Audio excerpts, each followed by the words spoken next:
Moi, je suis Grégoire Coustet, je suis le délégué général du Forum pour l'investissement responsable. Vous êtes, je pense, tous assez familiers avec l'ADEME, donc notre partenaire, puisque nous sommes 2 co-organisateurs aujourd'hui pour cet événement. Peut-être moins avec le FIR, le Forum pour l'investissement responsable. On est une association loi 1901, donc forum, bien sûr, pour l'investissement responsable. Je pense que c'est quand même relativement clair dans notre titre. Je pense qu'une de nos particularités, c'est qu'on est multipartie prenante, c'est-à-dire que beaucoup de nos membres sont naturellement des investisseurs et appartiennent à cette communauté-là. Mais on est aussi ouvert à la société civile, au monde académique, aux ONG, aux syndicats. Et c'est très important dans les positions éventuellement qu'on peut prendre. Petite précision, aujourd'hui on parle de Sea and Climate, et c'est important qu'on se le dise parce qu'il y a beaucoup de confusion souvent sur le sujet. Et on parle bien de la résolution qui est présentée par l'entreprise au vote de ses actionnaires, et non pas d'une résolution externe des actionnaires. Donc c'est vraiment notre propos du jour. Alors le programme, vous l'avez peut-être un petit peu entreaperçu dans les invitations. On va commencer donc avec Alexandre Holroyd, que nous avons le plaisir d'accueillir, qui est député de la 3e circonscription des Français établis hors de France, et non pas des Français de l'étranger, parce que je vois bien qu'on a la terminologie est un peu moins connue. Et donc du coup, Alexandre Holroyd, dans le cadre des débats sur la proposition le projet de loi sur l'industrie verte, a été porteur d'un amendement, l'amendement 483 sur le Sea and Climate, amendement qui a été adopté le 21 juillet en plénière à l'Assemblée nationale. Et il fut également l'auteur d'un rapport, il y a quelques années, sur choisir la finance verte au service de l'accord de Paris pour la place de Paris, donc un expert de notre sujet.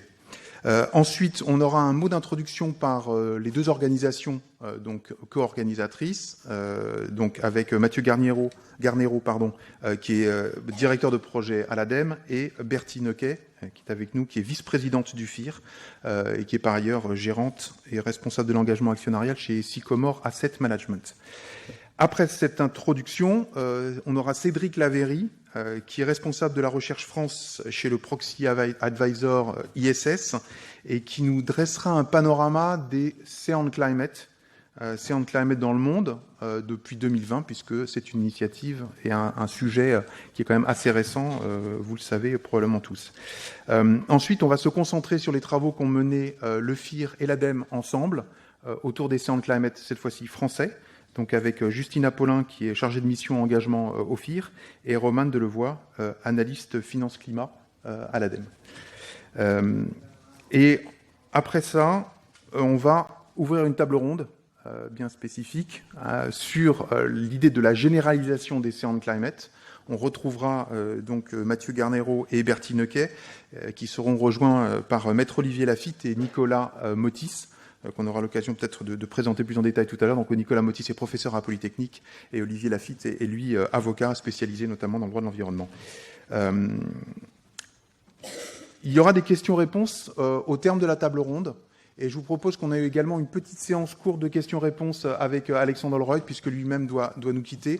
Donc après son intervention, qu'on puisse lui poser quelques questions.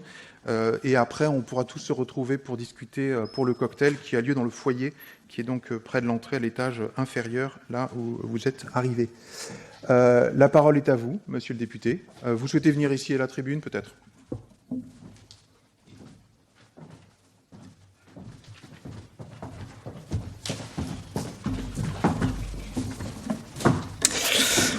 Bon, d'abord, bonjour à tous, et surtout merci au FIR et à l'ADEME de cette invitation. Je suis extrêmement flatté, extrêmement touché que vous ayez pensé à moi pour cette rentrée.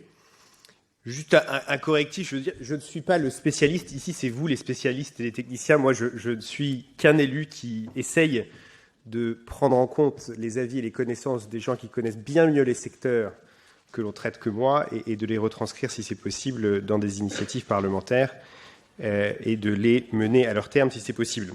La semaine dernière, j'ai eu une semaine assez différente à mes semaines usuelles. Je suis allé dîner à Versailles, ce qui est une chose que je recommande chaleureusement à tout le monde, si vous avez l'occasion de le faire.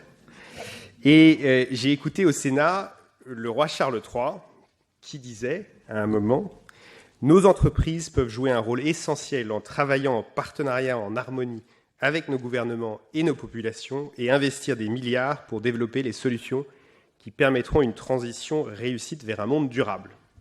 Et je me suis dit que cette semaine et que cette déclaration était très appropriée pour ouvrir cette journée. Parce que on va commencer par enfoncer des portes ouvertes. Il est très clair que le changement climatique et que la transition qu'on va devant nous a un caractère absolument systématique sur l'ensemble des activités de notre société. Et il est évident que les entreprises ont un rôle clé à jouer dans cette transition. C'est tout particulièrement évident en ce qui concerne les grandes entreprises qui ont un rôle prescripteur de par leur chaîne de valeur et leur présence à travers le monde. Et c'est dans cet esprit-là, à mon sens, que la question des investisseurs et du rôle des investisseurs se pose. En juillet 2020, vous l'avez rappelé, j'avais remis un rapport au gouvernement qui m'avait été commandé par Édouard Philippe, ayant vu à peu près 150 acteurs sur 6 ou 7 géographies et places différentes, des ONG, des banques, des assureurs, des investisseurs, des institutions publiques, et pendant 6 mois. Et ce rapport, qui s'intitulait « Choisir une finance verte au service de l'accord de Paris », appelait à une mobilisation de la place de Paris pour être à l'avant-garde du développement de la finance verte, chose qu'elle était il y a quelques années et, à mon avis, une position qui est de plus en plus remise en cause aujourd'hui. Au fond, cet accord de Paris, il nous donne un cadre global qui se décline ensuite à niveau européen, à niveau national, qu'en ce moment on décline à niveau sectoriel. Et dans ce cadre-là, la question de la relation entre l'investisseur et l'entreprise doit se poser, et c'est toute l'idée derrière l'introduction de l'amendement Say on Climate qui était déposé dans le cadre de la loi Industrie verte, et pour laquelle nous nous sommes battus avec le FIR. C'est justement qu'il y ait de façon tangible une évolution de la relation actionnariale entreprise en France qui prenne en compte la particularité de ce défi climatique qui est devant nous. Son ambition centrale, c'est d'associer la majorité des parties prenantes aux stratégies d'entreprise et de favoriser le dialogue qui existe entre les entreprises, le conseil d'administration, le management et leurs actionnaires, leurs investisseurs, leurs propriétaires. Et de clarifier de façon très claire les moyens qui sont mobilisés sur les stratégies climat, les investissements qui sont nécessaires sur les stratégies climat, d'avoir une feuille de route très claire pour les grandes entreprises qui est débattue dans le cadre des AG et qui donne lieu à un vote éventuel. Cet objectif de transparence, l'idée de l'amendement, c'est de l'imposer tous les 3 ans. À nouveau, je tiens à préciser que c'est une stratégie proposée par l'entreprise et non un vote actionnarial, enfin non une résolution actionnariale déposée par des actionnaires. Et si le résultat du vote reste consultatif, c'est pour essayer de respecter l'ordre hiérarchique qui prévaut dans le droit français sur les responsabilités des différents organes sociaux de nos entreprises. J'ai beaucoup entendu parler, quand j'ai travaillé sur ce dossier, que ça pouvait représenter une menace pour l'attractivité de la place financière de Paris. En l'occurrence, moi je suis convaincu du contraire. La mission que j'avais conduite en 2020, elle avait vocation à se poser la question de comment on finançait mieux la transition, mais également comment on gagnait, comment on rendait la place de Paris plus attractive en remplissant cette démarche. Aujourd'hui, quand j'entends des gens me dire que ça poserait un problème pour la place de Paris, je les encourage vivement à aller regarder le droit actionnarial dans d'autres pays, où les entreprises cotées ont un droit de l'actionnaire qui est beaucoup plus protecteur de l'actionnaire, beaucoup moins protecteur du management, et il serait baroque qu'une entreprise décide de se quitter Paris ou de ne pas se coter à Paris pour aller dans un endroit où, au fond, l'actionnaire a beaucoup plus de pouvoir. En tout cas, ce serait une raison qui confinerait à l'absurde. Enfin, le changement climatique concentre à peu près un tiers des questions qui sont posées aujourd'hui en AG. Les investisseurs sont clairement de plus en plus impliqués sur les stratégies climat de leurs entreprises, et les travaux du FIR d'ailleurs l'ont mené, je suis sûr que ça viendra, 8 entreprises françaises, parmi lesquelles certaines avec des profils d'émissions assez importants, ont déposé des stratégies climatiques, ce qui prouve que, au fond, ce n'est visiblement pas aussi dramatique que ça comme changement. L'amendement, il se base également sur les conclusions de plusieurs organes de place. Il se base sur les conclusions de la Commission Finances Durables de l'Autorité des marchés financiers. Et évidemment, il ne heurte aucune règle juridique en particulier le principe de responsabilité des organes sociaux, et ce n'est pas moi qui le dis, c'est le Haut Comité juridique de la place de Paris. Je veux redire de façon très claire que ce n'est pas une tentative d'ingérence dans le modèle d'administration des entreprises françaises. Et ce n'est pas une énième contrainte réglementaire du droit français, mais c'est un exercice de fluidité qui paraît absolument essentiel, et pour être tout à fait sincère, le minimum dans le cadre de figure dans lequel on est aujourd'hui vis-à-vis du défi que nos grandes entreprises ont à relever dans les années qui suivent. Il faut aider les investisseurs à mieux identifier les entreprises qui alignent véritablement leur modèle économique sur une trajectoire climatique acceptable. Il faut aider les investisseurs responsables à jouer leur rôle de levier et d'accompagnement de la transformation de ces entreprises, alors que nous-mêmes, on essaye de faire la même chose dans le cadre des budgets de l'État. C'est le débat que j'ai eu hier soir jusqu'à tard dans la nuit sur la fiscalité brune, la fiscalité verte et les trajectoires en matière budgétaire. Il y a une chose qui m'a interpellé quand j'ai fait mes recherches, c'est que je suis allé voir des acteurs américains, hollandais, suédois en 2020. C'est qu'il y a beaucoup de mes interlocuteurs qui me regardaient et qui me parlaient de l'article 173. Et je veux dire que c'est assez remarquable d'être à New York, d'aller voir une immense banque américaine et qui vous disent « Ah, mais vous avez l'article 173, c'est quand même remarquable, ça. » Je veux dire, en termes d'exportation, c'est une exportation dont on doit être fier. Cet article 173, c'est en partie la genèse de certaines des grandes évolutions réglementaires qui arrivent à niveau européen. Et c'est le symptôme de la France qui a confiance en son avenir, confiance en sa place, et qui se place à l'avant des débats en matière de transition écologique. Aujourd'hui, sur le Science Climate, on doit suivre la même méthode, qui est de se placer en amont des changements, plutôt que de se passer, plutôt que de mettre la charrette un peu tard derrière les bœufs. Ces résolutions, j'ai beaucoup entendu qu'elles feraient doublon avec la Corporate Social Responsibility Directive, qu'on est en train de réfléchir à transposer en France et comment on la transpose en France.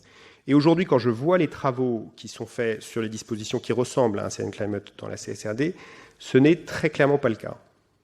J'ajoute que si jamais il y avait un duplicata entre la mesure que l'on envisage de faire entrer dans la loi et la mesure qui est prévue par la CSRD, la première pourrait transposer de façon anticipée l'obligation portée par la deuxième. Donc l'argument qui consiste à dire que c'est une obligation supplémentaire par rapport à un objectif qui va être donné me semble également caduque. On a une occasion, historique c'est toujours un petit peu exagéré de le dire, mais on a une occasion importante de montrer que, comme en 2015, on peut être à l'avance de ce débat, de le montrer de façon concrète, de le montrer sans changer les fondamentaux de notre capitalisme, qui est particulier par rapport à un capitalisme de marché plus nordique, plus anglo-saxon, j'aime pas trop le terme anglo-saxon, mais plus libéral dans ses tenants et dans ses aboutissants. Et cette opportunité, c'est de s'assurer que ce dispositif devient la loi et que tous les 3 ans, les grandes entreprises doivent présenter une résolution à leurs actionnaires et être sujets à une discussion avec ceux qui investissent et qui leur permettent de fonctionner sur cet élément absolument central pour leur avenir. Ça me paraît absolument essentiel. Et je conclurai en disant que je dis ça en tant que député, je dis ça en tant que citoyen, je dis également ça en tant que président de la commission de surveillance de la Caisse des dépôts, qui est évidemment l'un des plus grands investisseurs français en ce qui concerne les marchés financiers français. Merci beaucoup.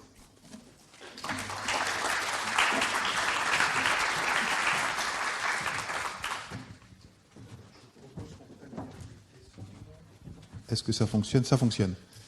Ah, Anne-Catherine.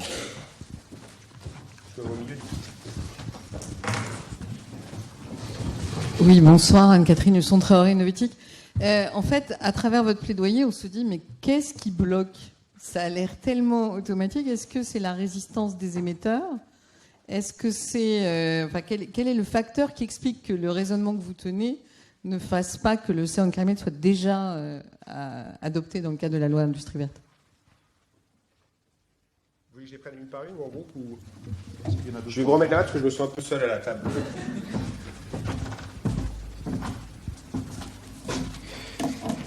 Qu'est-ce qui bloque? Bon, il y a des conservatismes qui bloquent toujours. Ça, c'est sûr. Et d'expérience, le problème des conservatismes dans des secteurs, c'est qu'ils se répandent et par définition, quand on essaye de trouver des compromis dans ce secteur, on a tendance à niveler par le bas en matière d'ambition.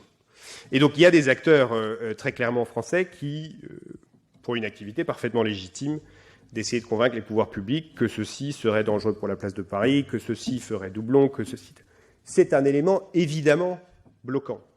Et c'est, à mon sens, justement la noblesse de l'exercice parlementaire de passer outre ces considérations. C'est ce que l'Assemblée a fait de façon très claire. Et je pense que dans le débat ou dans la discussion qui s'engage avec le Sénat, c'est le moment de montrer que les deux assemblées peuvent décider d'être ambitieuses ensemble. D'ailleurs, en s'associant aux grandes entreprises qui font déjà ce travail, en disant, vu que certaines des grandes entreprises le font, il ne paraît pas complètement inacceptable de le demander à l'ensemble des grandes entreprises et d'avancer plus rapidement en la matière. Je pense que c'est un des éléments centraux qui bloque. L'élément de confusion qui existe entre le débat sur le capitalisme à la française est aussi important, je pense. Et là, il y a un travail de pédagogie à faire. Il y a des raisons légitimes de s'inquiéter, à mon sens, des raisons légitimes de s'inquiéter sur des volontés de changer les seuils, de permettre des résolutions, le dépôt de résolutions beaucoup plus nombreuses dans les AG, puisque c'est vrai que ça change profondément la façon, ou ça changerait profondément la façon dont nos entreprises fonctionnent. On peut avoir des débats infinis sur pour le mieux, pour le pire, etc. Mais ça changerait profondément la façon dont nos entreprises fonctionnent. Aujourd'hui, ce cas de figure-là, il n'est pas sur la table. Ce cas de figure-là, il dit en fait une chose très claire. Il dit on veut garder le système très particulier qu'on a, qui protège les grandes entreprises contre les activistes internationaux, qui n'ont pas forcément toujours les meilleures intentions. Mais on veut reconnaître qu'il y a une exception à cette règle, qui est la condition de la protection de cette règle, qui est le changement climatique, est d'une importance absolument majeure et doit échapper à cette protection qui a une volonté autre derrière elle, qui a une volonté d'éviter le démantèlement des grands groupes français. Ce n'est pas du tout le même objectif. Je pense qu'il y a une crainte associée, à mon sens légitimement, mais associée à cette revue du capitalisme. Moi, j'ai vu beaucoup de débats au fur et à mesure des années sur les seuils, les droits de dépôt, etc. à l'Assemblée, et c'est plutôt cette inquiétude qui est très vive chez des chez les responsables publics. Est-ce qu'il y a d'autres questions dans la salle ?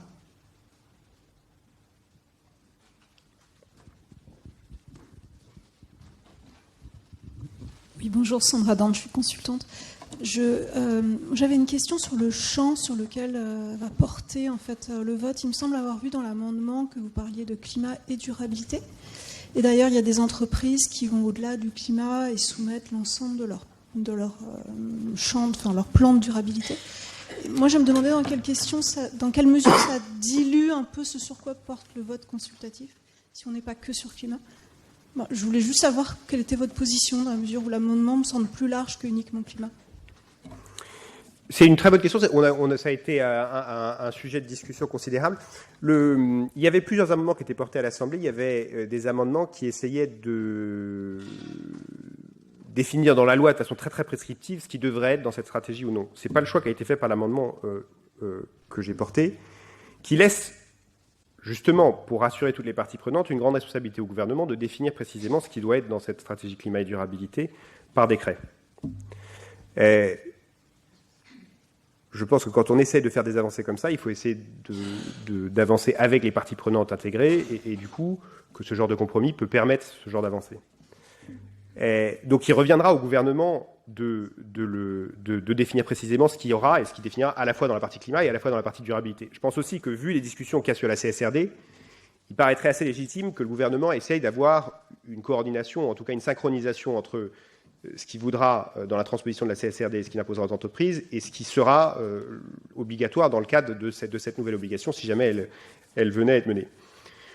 Il est très clair dans mon esprit, et c'était un sujet que j'ai beaucoup évoqué dans mon rapport, qu'il y a une maturité propre au climat qu'il n'y a pas forcément sur tous les autres sujets.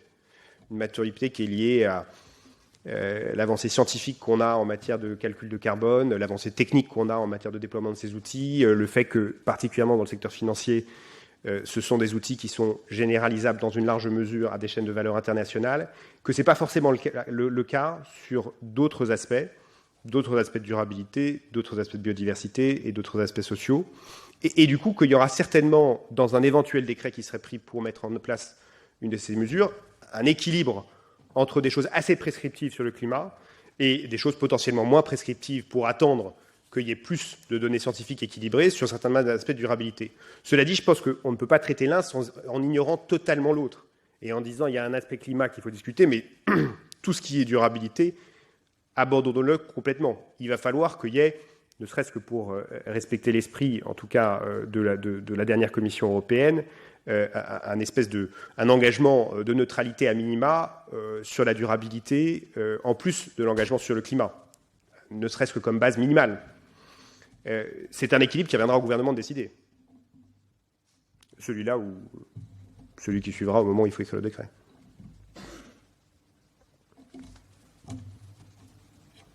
Merci beaucoup. S'il n'y a pas d'autres questions.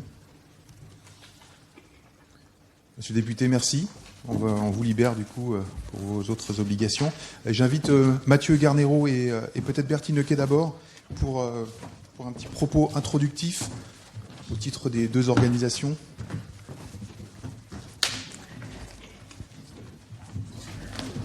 Bonjour à toutes et à tous. Merci beaucoup, monsieur le député. Donc, au nom du FIR, je vous remercie d'être tous présents aujourd'hui au Collège de France. Et j'ai le privilège, lors de cette introduction, de vous rappeler et de vous présenter succinctement les travaux menés par le FIR ces dernières années sur les sujets climatiques. Donc, depuis de nombreuses années, le Forum pour l'investissement responsable réunit des acteurs engagés sur le climat et la durabilité, des chercheurs, des ONG, des investisseurs, et notamment à travers certaines réunions auxquelles vous avez pu participer dans le passé, en tout cas pour certains d'entre vous que je reconnais, qu'on appelle aussi des briefs investisseurs au FIR. Certaines de ces réunions ont eu des applications très concrètes dès 2020, avec certains acteurs qui, suite à une rencontre en 2019, ont notamment décidé de déposer une résolution d'actionnaire chez Total. Mais c'est vraiment en avril 2021 que le FIR a pris position en faveur des Say on Climate par le biais d'une tribune publiée par le think tank Terra Nova et signée de son président de l'époque, Alexis Mas, et de maître Olivier Lafitte, qui participera donc à la table ronde qui aura lieu dans un second temps.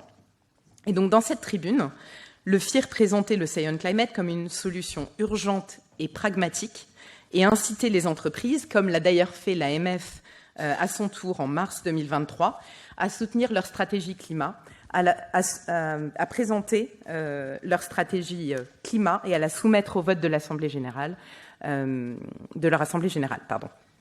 Donc, en avril 2021, le FIR, à travers cette tribune, soulignait également, comme l'a fait le Haut Comité juridique de la place financière de Paris 2 ans plus tard, que juridiquement, le Say on Climate ne posait pas de difficultés majeures en l'état actuel du droit, même si le vote consultatif sur la stratégie climat n'était pas expressément prévu par la loi.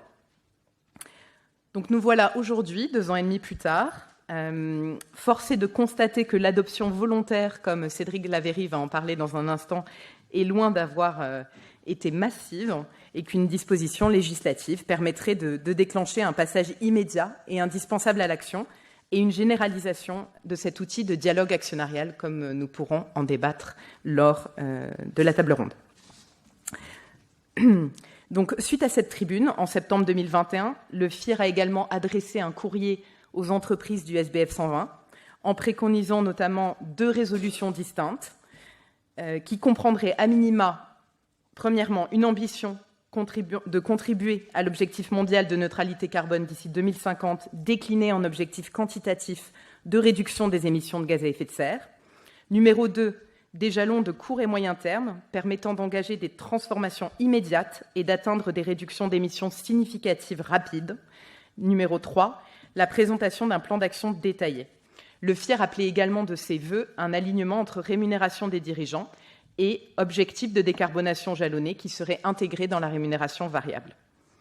Et enfin, donc en 2022-2023, le FIR a porté des tribunes et des recommandations pour l'encadrement des Say on Climate, qui ont d'ailleurs été signées par plus de 40 gestionnaires d'actifs, des avocats et des chercheurs.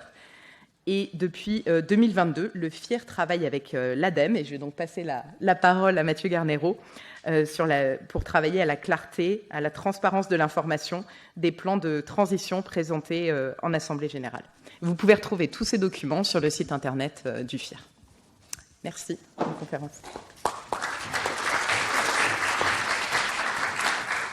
Alors, merci Bertie. Je suis Mathieu Garnero, donc je suis directeur de projet à l'ADEME sur les questions de finances durables, et donc j'ai eu l'occasion d'accompagner la stratégie française et européenne sur la finance durable depuis 2019.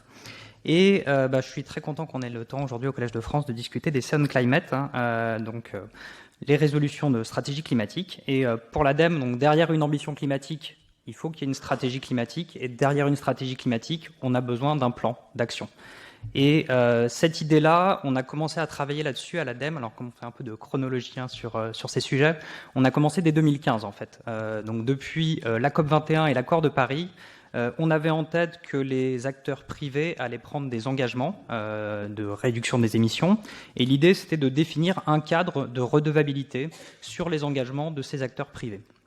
Et donc ça a été la naissance de la méthodologie ACT, qui a été mis à l'agenda des Nations Unies à la COP suivante, donc qui se passait à Marrakech, dans le cadre du Global Climate Action. Donc voilà, donc une méthodologie internationale développée par un acteur français, ça n'arrive pas tout le temps, une méthodologie de notation, et une méthode qui a été dès le départ conçue donc de façon internationale avec les acteurs de différents secteurs, avec l'objectif de couvrir aujourd'hui 17 secteurs différents. Donc la méthodologie ACT, en fait, c'est 17 méthodologies, une par secteur. Et vous aurez plus d'éléments de présentation par Roman dans l'équipe. Je vais donner quelques exemples d'application de cette méthodologie qui a été lancée en 2015. À partir de 2019, on s'est associé avec une association néerlandaise qui s'appelle la World Benchmarking Alliance. Et eux, leur objectif, c'est de fournir des benchmarks pour donner un état des pratiques sur les gros acteurs. Et donc, ils ont ciblé 450 plus gros émetteurs mondiaux. Donc, on touche au secteur de l'automobile, de l'électricité, oil and gas, transport, bâtiment. Ces analyses donc, sont faites avec la méthodologie ACT. Les 450 entreprises sont notées et sont classées par secteur. Et on a tout le détail du classement et du contenu de l'évaluation des plans de transition de ces acteurs. C'est un travail un petit peu analogue à celui qui est également fait par la Climate Action 100+. Autre cas d'utilisation de la méthode ACT, depuis 2020, on accompagne chaque année dans le programme volontaire français à peu près une centaine d'entreprises chaque année qui sont volontaires pour se faire accompagner pour définir leur plan de transition. Ça s'appelle la méthode ACT pas à pas. Et donc, c'est quelque chose qui se produit chaque année. Et puis, un élément un peu plus prospectif sur l'utilisation de ACT. On a eu l'opportunité de travailler au sein de l'EFRAG, dans le groupe de travail qui a sorti les standards pour la partie climat.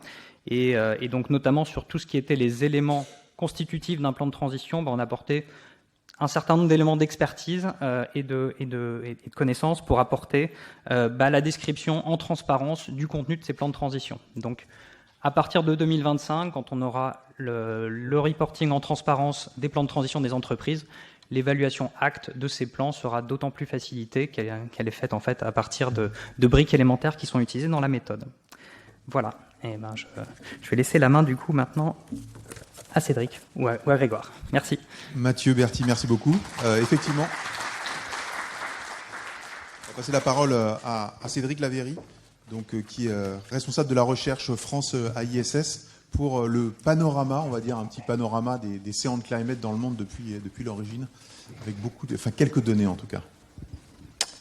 Bonjour à tous. Donc, je vais essayer rapidement, effectivement, de vous remettre en contexte l'apparition du Say on Climate et son développement. En fait, le Say on Climate est juste un outil qui va s'inscrire dans un contexte plus large, effectivement, du dialogue actionnarial sur les questions climatiques. Donc, historiquement, en fait, le Say on Climate a été inventé par TCI en 2020. Où TCI a déposé effectivement une résolution chez AENA, qui est un opérateur d'aéroports en Espagne, Et également, et on l'oublie souvent, chez Vinci, qui a refusé l'inscription de la résolution, pour des raisons, effectivement, de hiérarchie des organes de décision, l'arrêt motte, enfin, l'argument classique des sociétés françaises. L'Ocean Climate, pour TCI, je vais essayer de pas trop déformer leurs propos, en fait, répond à deux problèmes. La première, c'est la limitation, effectivement, des résolutions d'actionnaires aux États-Unis, qui sont principalement, effectivement, qui étaient principalement des résolutions de disclosure et de transparence. Donc, TCI considérait que ça n'allait pas ensemble et qu'il fallait à la fois de la transparence et, effectivement, un vote sur la stratégie de l'entreprise. Le deuxième élément était qu'en Europe, les résolutions d'actionnaires sur les sujets ESG n'existaient pas et qu'il fallait également trouver un moyen de pouvoir introduire ce débat climatique dans les AG. Et donc, TCI est arrivé avec cette idée, effectivement, du Ocean Climate, un vote consultatif sur la stratégie climatique des sociétés. Et effectivement, on a fait la publicité en le déposant d'abord lui-même dans les sociétés dans lesquelles ils étaient investis, et en faisant une campagne de promotion avec un site, et où un certain nombre de sociétés, effectivement, se sont engagées à mettre en place, effectivement, cette nouvelle méthode. Alors, en 2020, effectivement, il y a eu KNAC, où la résolution est allée jusqu'à l'agenda.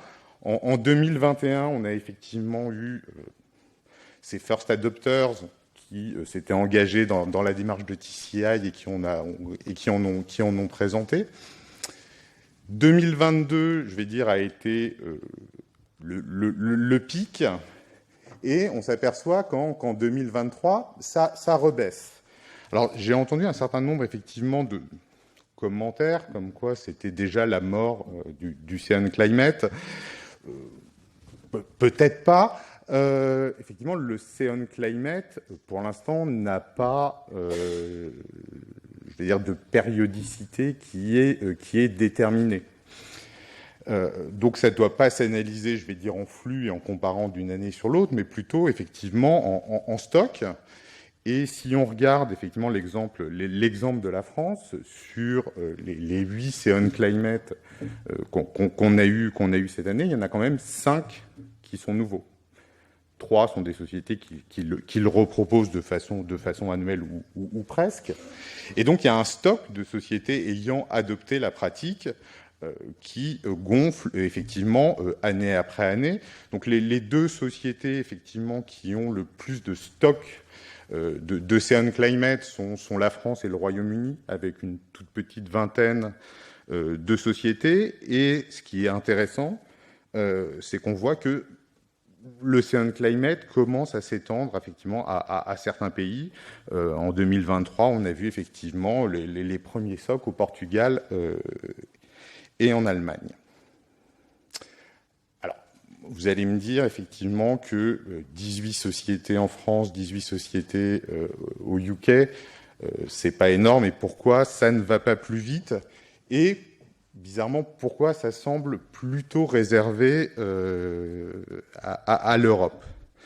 Alors, la première raison, effectivement, c'est le flou juridique sur la répartition des pouvoirs. Est-ce qu'on peut déposer une résolution de Ocean Climate? Est-ce que c'est même légal qu'une société le propose d'elle-même? Sur les premières années du Ocean Climate, un certain nombre d'investisseurs avaient ces questionnements et ces réticences. Donc il y a un certain nombre d'investisseurs et même de proxy advisors qui ont eu des approches très prudentes, on va dire, et qui refusaient de voter, soit s'abstenaient sur les Ocean Climate. Alors, sur le flou juridique, notamment pour la France, ça a été tranché, notamment par les travaux du Haut Comité juridique de place. Et je pense que le deuxième élément qui peut jouer sur le fait qu'on n'ait pas encore des centaines de Ocean Climate, c'est que c'est un outil qui est en concurrence avec d'autres.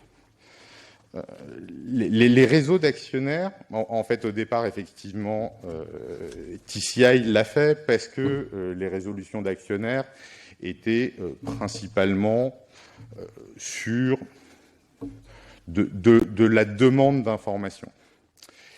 Le système américain, effectivement, des résolutions d'actionnaires a globalement changé, avec la SEC qui a changé son approche, et donc maintenant, aux États-Unis, on a des résolutions d'actionnaires qui peuvent être beaucoup plus précises, voire un peu plus prescriptives sur le sujet. Donc, ce qui a fait perdre, je vais dire, son intérêt à l'outil du CN Climate aux États-Unis, et c'est pour ça qu'on n'en voit plus du tout aux États-Unis, et même, enfin, le créateur du CN Climate, donc Chris Hohn de TCI, il a reconnu que l'outil, effectivement, n'était plus très intéressant pour les États-Unis, puisqu'on avait un outil qui était beaucoup plus flexible qu'étaient les résolutions d'actionnaires et qui, avec le changement d'approche de la SEC, permettait d'être un peu plus prescriptif et d'aller au-delà de la demande de transparence et de demander effectivement des alignements climatiques. D'autres, je vais dire, outils pouvaient aussi exister. On a par exemple l'équivalent d'un vote sur la DPEF dans certains pays comme l'Espagne. La Suisse va le mettre en place aussi. Donc voilà, l'Ocean Climate n'est pas le seul outil, et c'est un outil qui répond à un contexte spécifique qui était très européen sur le sujet. Donc si on élargit effectivement le sujet, on s'aperçoit qu'aux États-Unis, le nombre de résolutions climatiques qui pourraient s'apparenter à un équivalent de CN Climate a atteint effectivement son maximum cette année. Et donc c'est effectivement un sujet global. Sur l'Europe, où le dépôt de résolution reste un sujet effectivement beaucoup plus compliqué, le CN Climate semble effectivement un outil, pour l'instant, parmi les plus intéressants.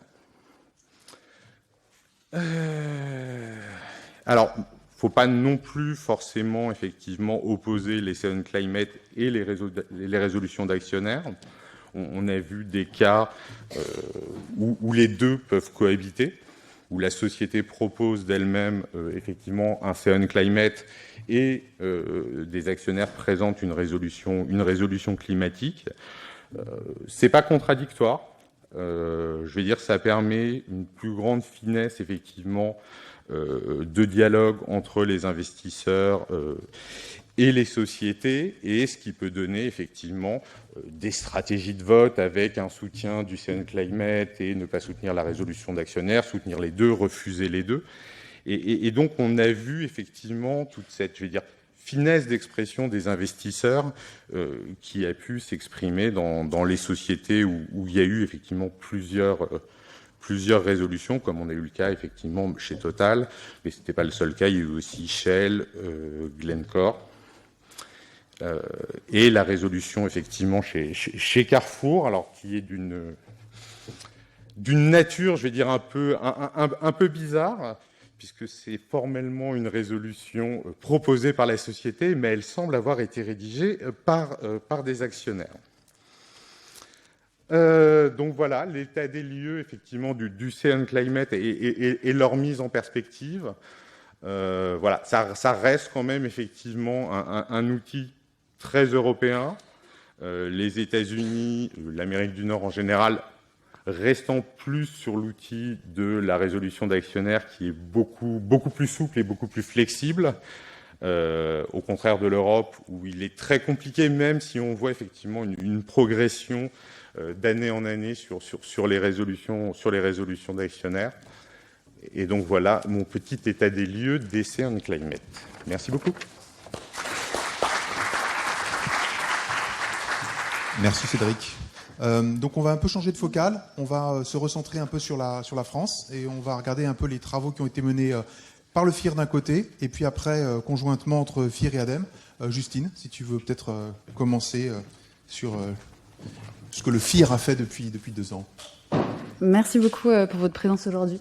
Donc on va vous présenter avec Romane les fiches qui ont été conjointement publiées entre le FIR et l'ADEME. Mais tout d'abord, je vais vous rappeler très rapidement une mise en perspective des travaux du FIR. Je ne vais pas rentrer dans le détail puisque Bertie l'a fait en introduction. Mais on peut voir que les premières fiches qui ont été sorties par le FIR, c'était en 2022. Et donc, ça portait vraiment sur l'analyse de la transparence des plans climat des entreprises qui soumettent un vote C1 Climate à leurs actionnaires en Assemblée générale. Et ces fiches-là, elles se basent sur les recommandations du FIR qui datent de 2021 et qui résultent vraiment d'un travail collectif, puisque c'était des attentes créées de manière consensuelle avec les membres du FIR à travers le biais de ces recommandations.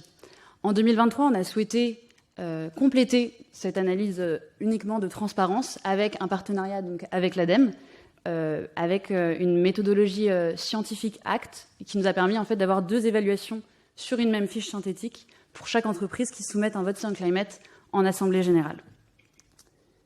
Donc, très rapidement, en 2022, donc, cette fiche qui était donc, uniquement sur la transparence par rapport aux recommandations du FIR, on a pu analyser donc 10 entreprises qui avaient soumis un vote C1 Climate en France, à savoir Amundi, Carrefour, EDF, Elis, Engie, Getlink, Icade, Mercialis, Nexity et Total Energy. Et donc, cela relevait réellement que de la transparence par rapport à nos recommandations. Et je vais rentrer dans le détail sur la grille d'évaluation un tout petit peu plus tard.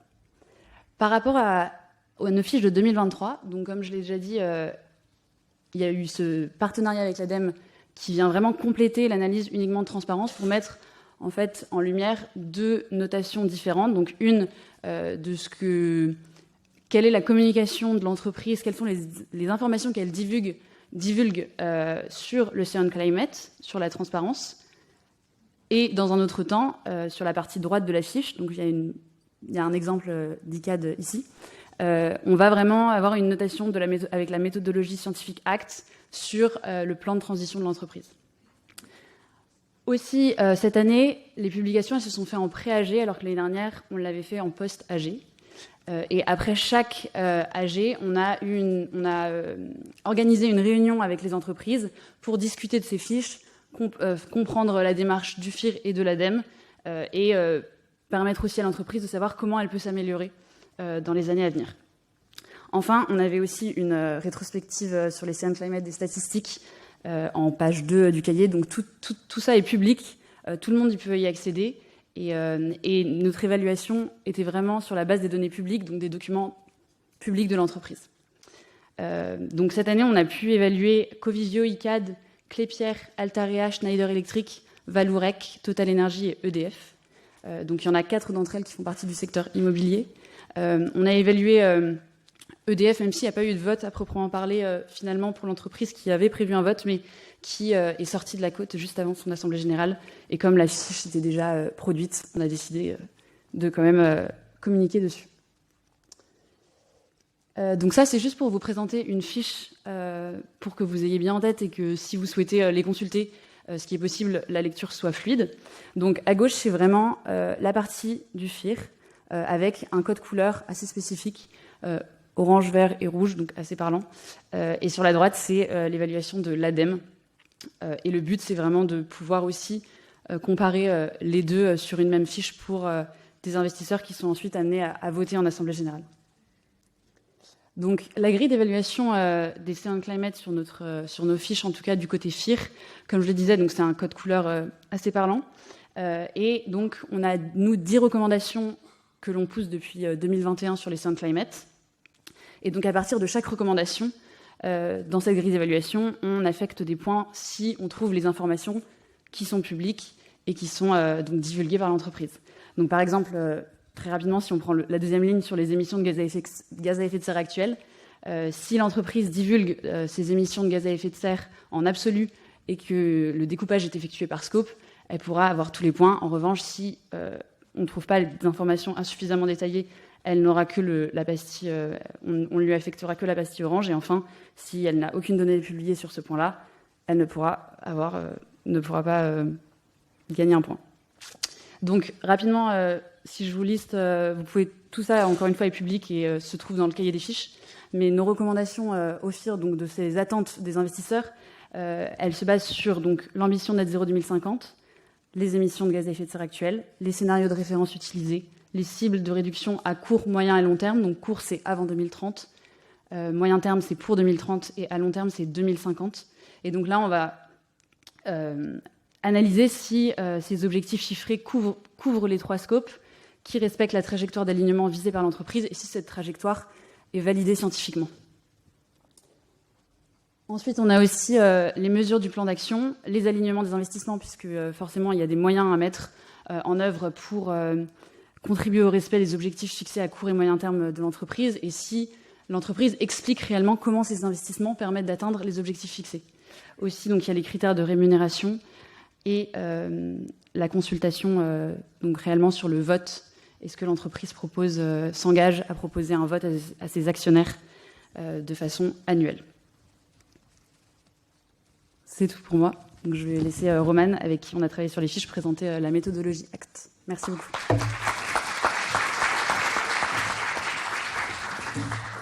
J'en profite pour rappeler, je vois quelques personnes qui prennent des photos dans la salle, que tout est disponible en ligne. Hein. Donc si vous voulez retrouver les éléments, le détail, les notations des différentes sociétés, tout est disponible. Bonjour à tous.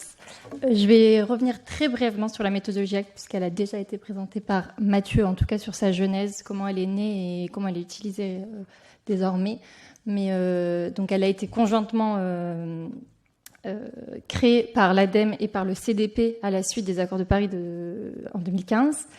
Et pour bien faire la distinction que ce que présentait Mathieu tout à l'heure, la méthodologie ACT, elle se décompose désormais en 2 blocs. Il y a la méthodologie ACT évaluation, donc ça c'est ce sur quoi on a travaillé lors des Science Climate, parce qu'on a évalué des plans de transition d'entreprise sur la base de données publiques. Mais il y a également, donc depuis plus récemment 2020 il me semble, un accompagnement ACT pas à pas, et donc il concerne les entreprises qui n'ont pas encore de plan de transition, et pour les accompagner à en créer un.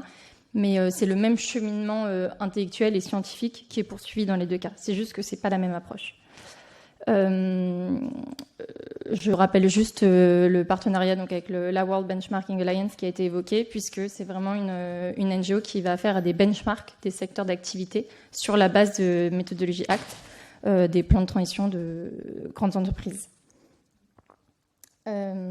Pour rappel également, donc la méthodologie ACT, elle concernait à la base 3 secteurs d'activité qui avaient été choisis en fonction en fait du positionnement de l'entreprise sur la chaîne de valeur, pour qu'on prenne à la fois les scopes d'émissions directes, scopes d'émissions aval et amont. Donc c'était l'auto, l'électricité et le retail qui avaient été créés. Ensuite, donc, il y a eu beaucoup plus de secteurs d'activité qui ont été couverts par le travail de l'ADEME et le CDP. Et actuellement, il y a 3 méthodologies qui sont en cours de finalisation. La méthodologie ACT Finance, donc, qui concerne à la fois les investisseurs et les banques. Donc, c'est 2 méthodologies distinctes, mais qui représentent ACT Finance. Et la méthodologie ACT Adaptation. Donc là, qui ne va pas forcément concerner, vraiment, on travaille sur une analyse du plan de transition sur l'atténuation climatique, mais sur l'adaptation. Donc, pour vous présenter ACT un petit peu plus en détail, ce qui va permettre de comprendre comment nous, on a procédé lors de ces évaluations. C'est exactement ce qu'on a fait en fait pour les plans de transition climatique des entreprises qui ont soumis un Science Climate. On a vraiment repris cette méthodologie, on l'a appliquée sur la base seulement des données publiques des entreprises, donc des PVF, des EU. On a repris seulement les données publiques et on n'est pas allé chercher des données tierces parties, puisque Justine l'a présenté brièvement, mais tout ça était dans un délai assez contraint également. Puisque c'était des évaluations qui étaient menées en amont des assemblées générales et publiées environ 15 jours avant. Donc la méthodologie ACT, elle répond en fait à 5 questions que vous avez ci-dessus. Que l'entreprise prévoit-elle de faire? Comment elle prévoit d'y arriver? Que fait-elle déjà? Qu'a-t-elle récemment entrepris? Et quelle est la cohérence de l'ensemble? Pour répondre à ces 5 questions, on a un score qui se divise en 3 en fait, sous-scores. Un score de performance sur lequel je vais revenir un peu plus en détail, un score d'évaluation Le score de performance, vraiment, il représente l'ensemble des données, des données de l'entreprise qu'on va aller analyser pour ensuite aller les projeter et les comparer par rapport à la trajectoire de décarbonation sectorielle de l'entreprise. Le score d'évaluation, il va vraiment plus refléter la cohérence et la crédibilité d'ensemble de l'entreprise. Donc, pour noter ce score, c'est vraiment, on a 4 questions phares et on va regarder si le business model est cohérent et aussi les données ensemble sont cohérentes. Et la tendance, elle représente seulement, elle est un petit peu plus dure parfois à noter, de la tendance d'évaluation d'une entreprise, par exemple d'une année à une autre. Est-ce que son plan de transition évolue d'une année à l'autre? Donc parfois, quand c'est une première année, il faut aller regarder ce qui a été fait avant pour pouvoir mettre une note. Donc sur le score de performance, il est sous-divisé en 9 modules, avec 4 premiers modules, qui sont des modules plutôt quantitatifs. Donc là, on va aller regarder comment l'entreprise a mis ses engagements en cible, comment elle décrit ses moyens mis en œuvre, et on va aller les comparer par rapport à des scénarios d'AIE et des benchmarks par rapport des benchmarks du scénario de l'AIE qui sont réalisés sur le secteur d'activité concerné. Parfois, ces benchmarks, l'ensemble de ce que je vous dis, ça peut être retrouvé sur un site qui s'appelle Act Initiative, où il y a l'ensemble des benchmarks et des données utilisées pour réaliser ces benchmarks également qu'on a fait par secteur d'activité. Donc les 4 premiers, c'est l'objectif, les cibles de réduction. L'investissement matériel, je reviendrai un petit peu plus tard, mais c'est vraiment quelles sont les tendances passées en termes d'émissions carbone de l'entreprise, tendances futures, mais également les émissions verrouillées. L'investissement immatériel, ça va représenter par exemple une part de pourcentage de CAPEX. J'y reviendrai également. Et performance des produits, c'est également en fonction du type de secteur d'activité, représente les performances des produits vendus pour certains types d'activités pour lesquels c'est cohérent. Et les 5 autres modules sont des modules plus qualitatifs. Donc, tout comme le score d'évaluation, on répond à certaines questions qui permettent de positionner l'entreprise par rapport à son management, son engagement fournisseur-client, sa politique d'engagement, son modèle d'affaires. Donc, par exemple, sur le management, on va aller regarder quelles sont, par exemple, les chances de réussite du plan. Est-ce que l'entreprise s'est fixé quelques KPIs qui sont qualitatifs, quantitatifs, qui évoluent avec le temps? On va également y regarder le périmètre du plan. Est-ce que ça prend juste une certaine part de l'activité, toute l'activité ou pas? Et également, est-ce qu'il y a plusieurs scénarios qui ont été utilisés et qui ont été avancés pour faire évoluer ce plan de transition? De la même manière, pour le modèle d'affaires, par exemple, quels sont les moyens mis en œuvre pour fixer les objectifs à atteindre? Et en fonction des secteurs d'activité, lister l'ensemble des moyens, s'il y en a, s'ils sont prescrits par l'entreprise ou pas. Je vais y être brève parce que j'ai pas trop envie de dépasser le temps. Mais pour venir plutôt sur les aspects quanti, en fait, on va vraiment comparer, que ce soit au niveau des cibles, au niveau de l'investissement immatériel de l'entreprise. On va comparer ce qu'elle donne comme données et par rapport à un benchmark qui sort souvent des scénarios de l'AIE, enfin quasiment tout le temps. Parfois, les scénarios de l'AIE ne sont pas divisés par sous-secteur. Donc ensuite, ça, c'est quelque chose qu'on refait à l'ADEME. Mais donc on va regarder, en fait, est-ce que l'entreprise, elle dépasse déjà ses objectifs? Est-ce qu'elle est sur sa trajectoire? Et également, est-ce qu'elle l'est par rapport aux entreprises de son secteur? Sur l'investissement immatériel, ce que je vous disais, c'est la part de R&D dans des technologies à faible teneur en carbone, etc. Également la part CAPEX. Par exemple, ce critère, maintenant, il est complètement corrélé avec la taxonomie européenne. Donc, on a fixé des seuils de pourcentage. Et je ne sais pas si je l'ai mentionné, mais il ne me semble pas, l'ensemble de ces modules dans chaque secteur d'activité a été retesté, c'est-à-dire qu'il a été validé par les entreprises lors d'un travail qui a souvent duré 1 an pour chaque secteur d'activité, où les entreprises ont pu faire un feedback sur ces modules. Donc c'est des choses que les entreprises du secteur d'activité qui ont voulu participer à ce test ont eu la capacité de réagir dessus avant que la méthodologie complète sorte. il y a également donc forcément les pondérations par module changent en fonction du secteur d'activité, puisqu'il y a des secteurs d'activité qui vont être plus concernés par l'investissement matériel, ce qui est le cas notamment de l'immobilier, puisque ça provient de la nécessité d'améliorer la performance climatique des actifs immobiliers gérés. Exactement pareil pour le secteur du oil and gas. Toutes les entreprises du secteur du oil and gas, en fonction de leur positionnement dans la chaîne de valeur, ne vont pas être évaluées de la même manière. Donc, vous pouvez retrouver tout ça sur le site que je vous ai cité. Et pour rentrer peut-être plus, et je finirai ma présentation là-dessus, sur comment on a évalué. Donc, on est parti sur la base de données publiques, ce qui n'est pas forcément l'idéal, à mon sens et au sens de l'ADEME, pour faire une évaluation acte, puisque parfois on a besoin de plus de données que ce que les entreprises fournissent actuellement, notamment pour ce que je vous expliquais tout à l'heure sur les émissions verrouillées. Mais comment on a réalisé ces fiches?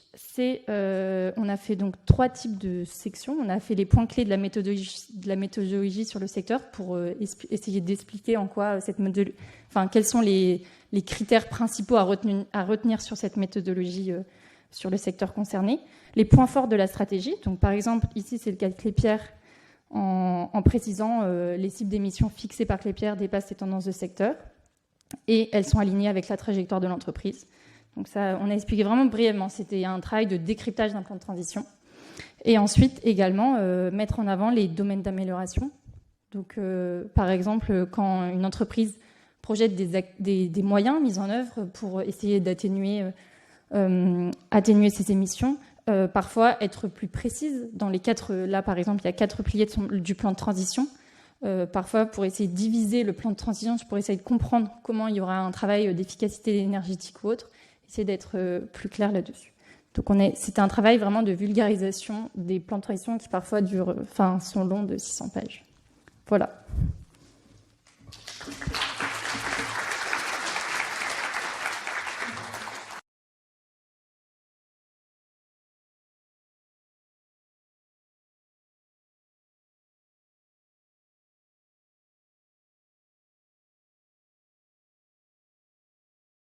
Ce que je vous propose, c'est qu'on passe à la dernière séquence de cette fin d'après-midi.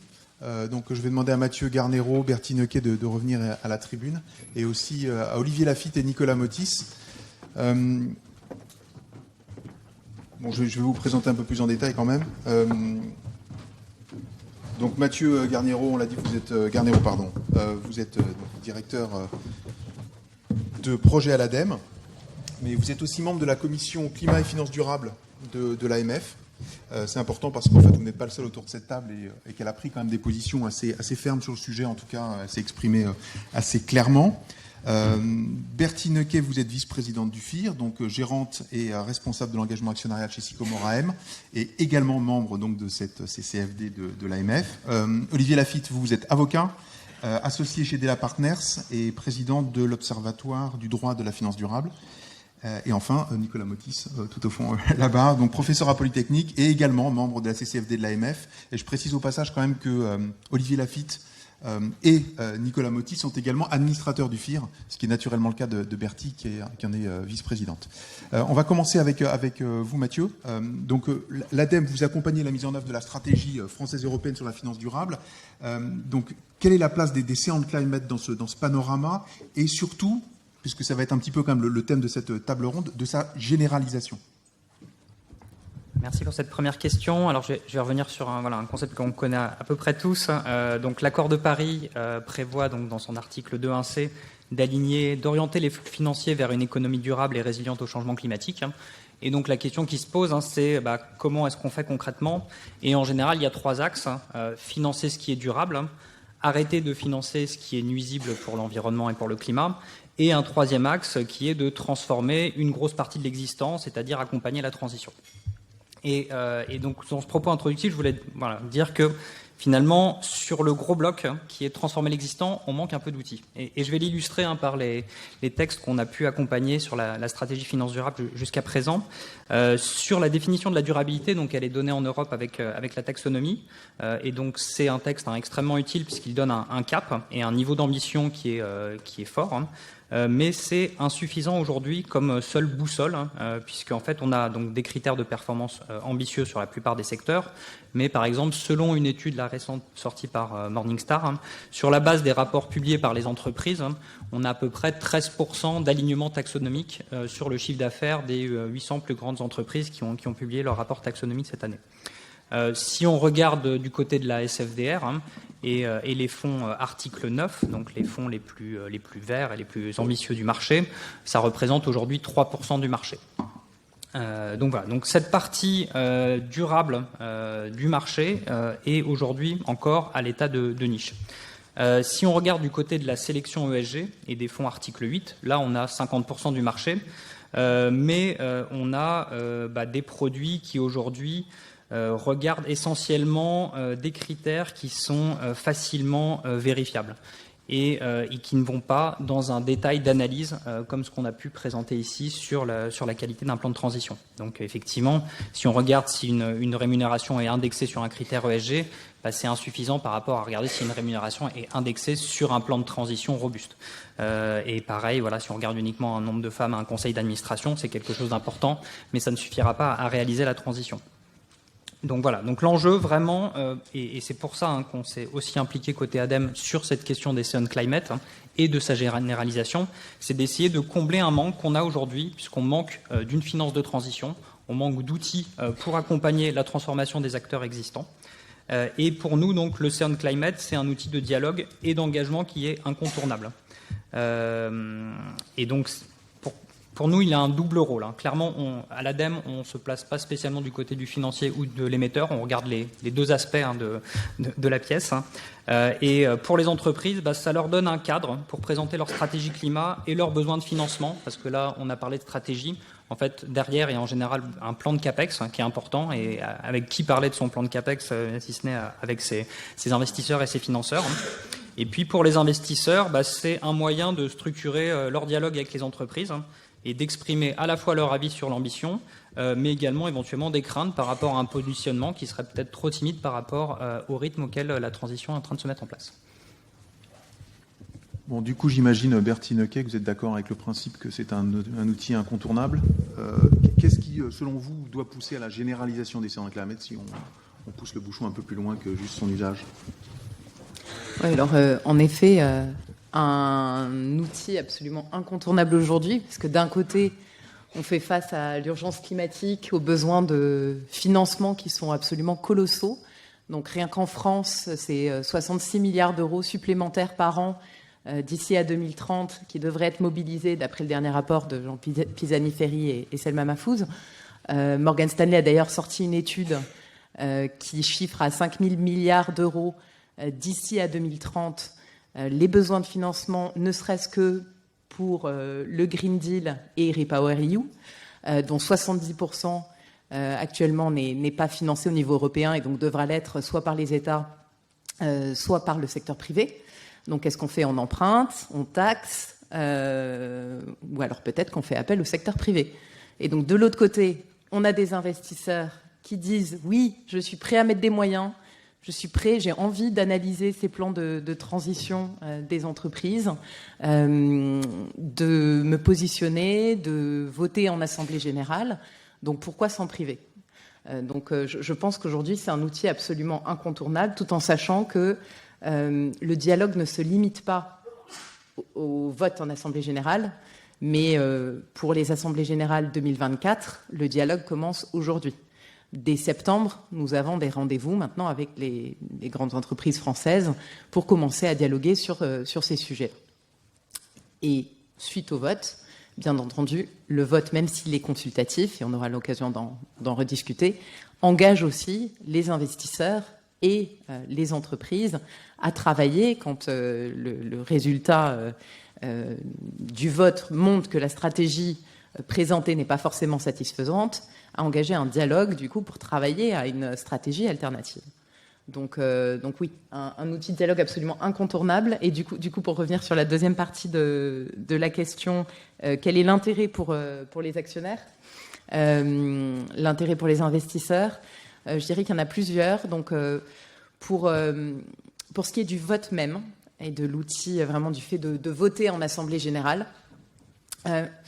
C'est très important parce que ça permet au final de légitimer un dialogue qui a parfois lieu, la plupart du temps, lieu à huis clos.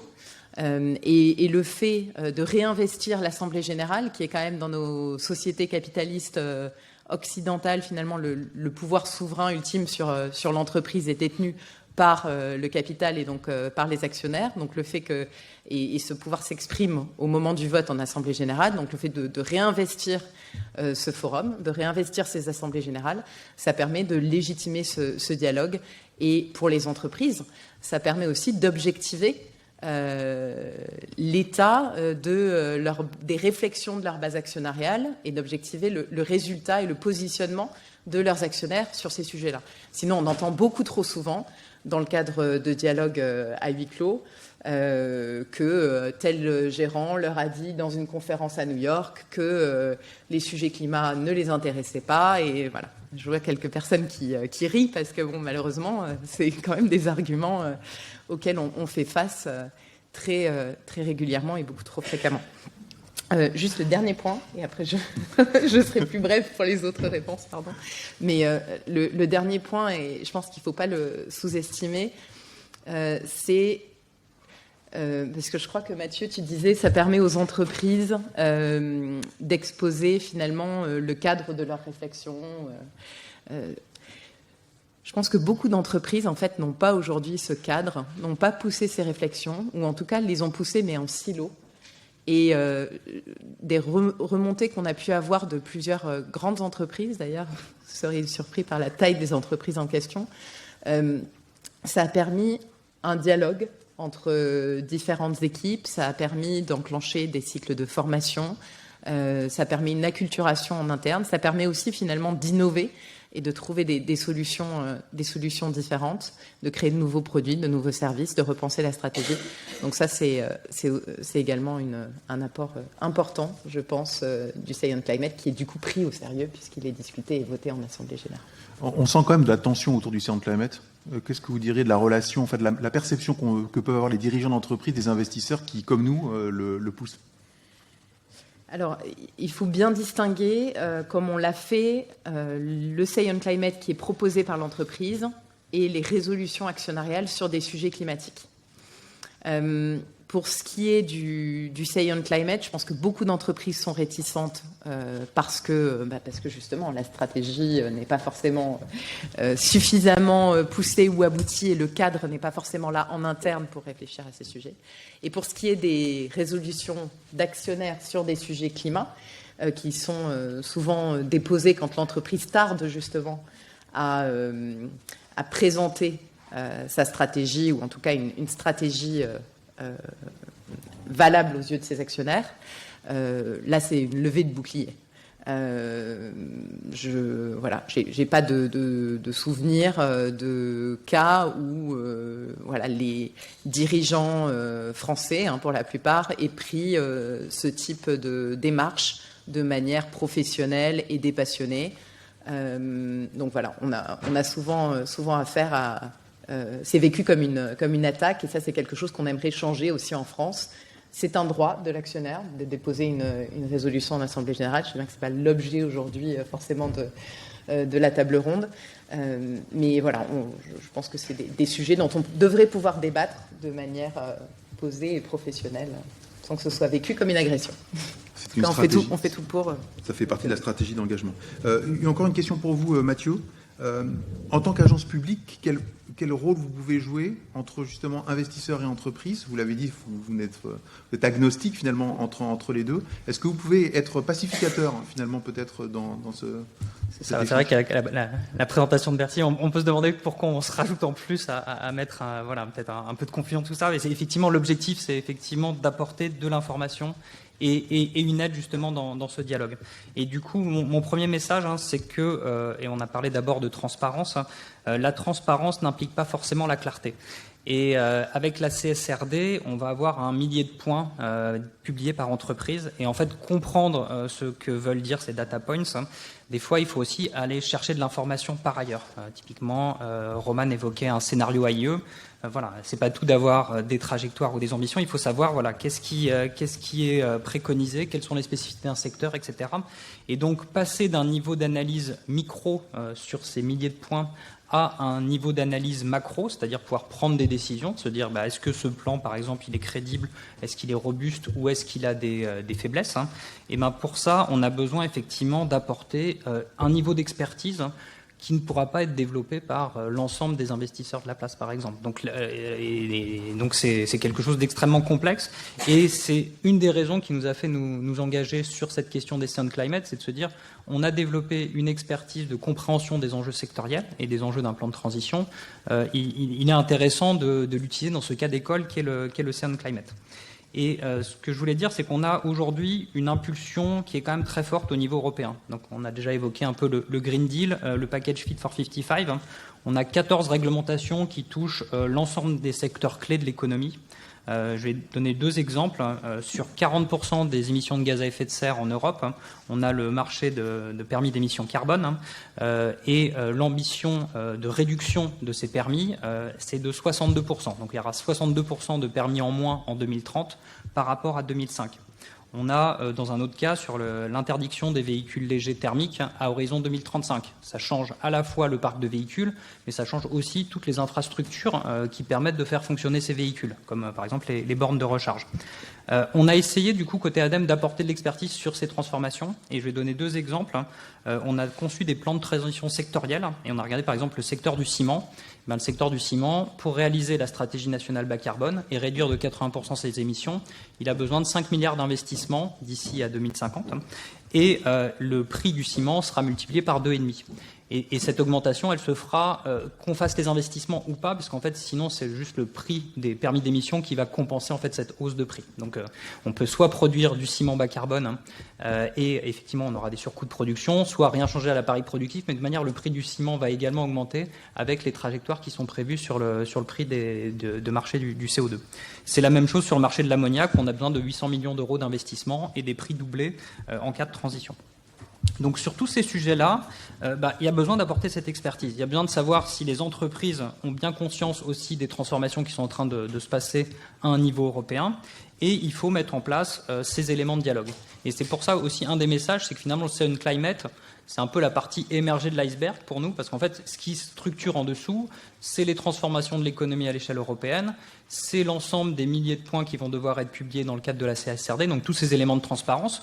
Et maintenant qu'on a tout ça, effectivement, il est temps d'en discuter, quoi. Et donc, c'est vraiment là où l'opportunité de travailler avec le FIR, pour nous, était vraiment intéressante. C'était de se dire, essayons d'aller regarder les plans de transition, mettons en avant les spécificités du secteur, les points forts et les points d'amélioration de ce plan, dans l'objectif justement d'aider les entreprises à s'améliorer dans leur stratégie climatique. Et pour conclure, juste pour dire que l'année prochaine, et notamment par rapport aux remarques que faisait Roman sur l'utilisation de données publiques, on veut essayer d'aller plus loin aussi dans le travail avec les émetteurs et travailler donc conjointement avec eux à l'évaluation de leur plan de transition. Donc pour ça, on fera un appel à candidature pour réaliser l'évaluation des plans de transition de manière plus amont et si possible en utilisant de façon complémentaire des données qui, dans certains cas, ne peuvent pas être rendues publiques. Donc plus travailler avec les émetteurs. Là, je vais passer la parole à Nicolas. Donc le FIR, on a détaillé un petit peu tout le processus qui a mené au Sound Climate, pourquoi on l'a soutenu, etc. Mais en parallèle de ça, la Commission Climat et Finances Durables de l'AMF a fait aussi ce parcours-là, et de manière consensuelle, et du coup avec des émetteurs à bord aussi. Avec des émetteurs, avec différentes parties prenantes. Peut-être juste pour expliquer le point de départ de la réflexion de la Commission et apporter un regard un peu complémentaire à ce qu'on a évoqué là. En l'occurrence, moi je travaille sur le management de l'innovation, donc ce qui se passe dans les entreprises concrètement, quand on développe des stratégies d'innovation, on met en place des projets tech, et puis sur la gouvernance et la finance durable, comme on a eu l'occasion de l'évoquer. Une des questions clés sur la transition, c'est comment on peut mettre en place une dynamique qui permette à la fois aux organisations de développer des nouveaux projets, de se transformer et puis d'interagir avec les investisseurs.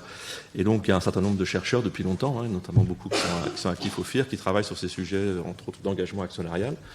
Et là, on a eu un point de départ intéressant dans la commission climat et finances durables, qui était une sorte de paradoxe qu'on avait observé notamment en 2020, à l'occasion d'un cas assez particulier, qui était un cas populaire sur l'engagement, qui est le cas de Total Energy. Et le paradoxe est le suivant, c'est que beaucoup de dirigeants d'entreprise, quand on les interroge concrètement en interne sur pourquoi est-ce qu'ils n'arrivent pas à transformer leur entreprise, à respecter des objectifs de développement durable, de réduction d'émissions, souvent l'argument un peu lapidaire qu'on reçoit, c'est parce que mes actionnaires veulent pas.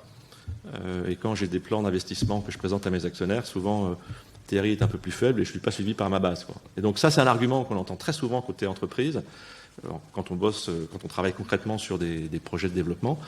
Et là, on a eu un cas intéressant qui était qu'une coalition d'investisseurs ISR ont cherché à pousser une grande entreprise, en l'occurrence Total, à être plus ambitieuse. Donc là, on était plus sur une résolution d'actionnaires, plus ambitieuse sur ses objectifs. Et pour faire court, l'entreprise a bloqué la résolution.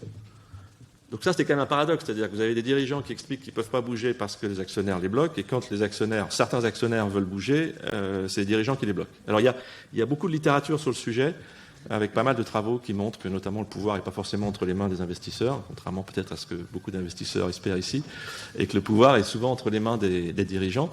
Et donc le point de départ de ce travail à la commission climat, c'est de dire est-ce qu'on ne peut pas un peu creuser ça, cette notion d'engagement actionnarial, de relation entre investisseurs et entreprises. Et il y a aussi des émetteurs dans cette commission. Et donc on a lancé le travail au printemps 2022. C'était encore Thierry Philippona qui dirigeait cette commission, avec un certain nombre de membres de la commission climat. Donc il doit y avoir 25 personnes, je pense, en tout dans la CCFD. On a monté un groupe de travail d'une douzaine de personnes, représentant vraiment toutes les parties prenantes, ONG, émetteurs, acteurs financiers. Et on a travaillé donc du printemps 2022 à janvier-février 2023, avec une idée assez simple qui était de dire on va faire des recommandations très concrètes, très, très, très simples, très pratiques sur la façon d'organiser l'interaction entre investisseurs et dirigeants. Donc le mémo a été publié, il est également accessible en ligne. Le document a été publié suite à un vote à l'unanimité de la commission climat. Et une des conclusions de ce mémo était qu'il y avait un problème législatif, il fallait changer la loi. Et donc la CCFD a fait des recommandations assez précises sur, entre autres, les C1 Climate, mais avec, entre autres, un point sensible qui était que dans le cadre législatif actuel, on aurait probablement du mal à avancer, et donc il fallait travailler sur un changement de loi, d'où le projet ensuite évoqué avec Alexandre Leroy. Vous me tendez la perche pour passer la parole à l'avocat, en fait, puisqu'il y a des principes de loi. Alors, peut-être un petit retour en arrière d'abord, parce que le début du processus, en tout cas au sein du FIR, sur le C1 Climate, après en avoir pris connaissance, ça a été de se dire est-ce qu'il est transposable en France. Et il y a eu donc cette fameuse publication dans le think tank Terra Nova, que vous avez co-signé, Olivier, avec à l'époque le président du FIR, Alexis Mas. Est-ce que vous pouvez nous dire un peu quelle était votre analyse à l'époque et quels étaient les points clés finalement de ce C1 Climate à la française? Oui, c'est vrai que c'était un peu le début des réflexions en France sur ces sujets et comment c'est apparu. Mais en fait, c'est apparu d'un constat qui était que on voyait que dans les pays anglo-saxons en général se développaient très rapidement ces fameuses résolutions actionnariales climatiques par lesquelles des actionnaires de grandes entreprises soit demandaient de l'information, soit allaient plus loin et tentaient d'imposer à ces entreprises une stratégie climat, une trajectoire climatique précise. Et effectivement, au FIR, on a pu avoir certains investisseurs qui sont quelque part venus frapper à la porte du FIR pour dire que ce serait bien qu'on fasse en France la même chose que ce que l'on fait par ailleurs dans d'autres pays.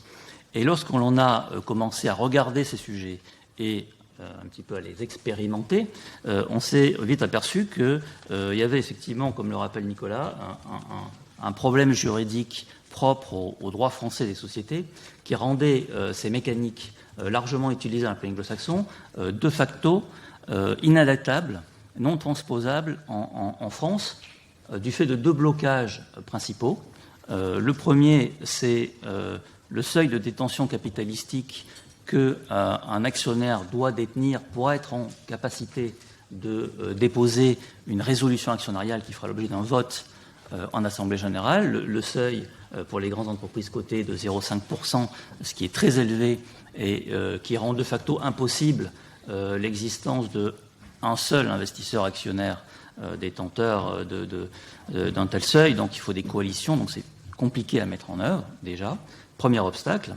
Et deuxième obstacle, stricto sensu juridique, ça a déjà été un petit peu évoqué par monsieur le député en introduction, c'est la spécificité du droit français qui est très protecteur de la séparation des pouvoirs, en quelque sorte, entre les différents organes de décision d'une entreprise. Schématiquement, il y a d'un côté le conseil d'administration et de l'autre les actionnaires qui peuvent voter en assemblée générale et prendre à cette occasion un certain nombre de décisions qui s'imposent à l'entreprise.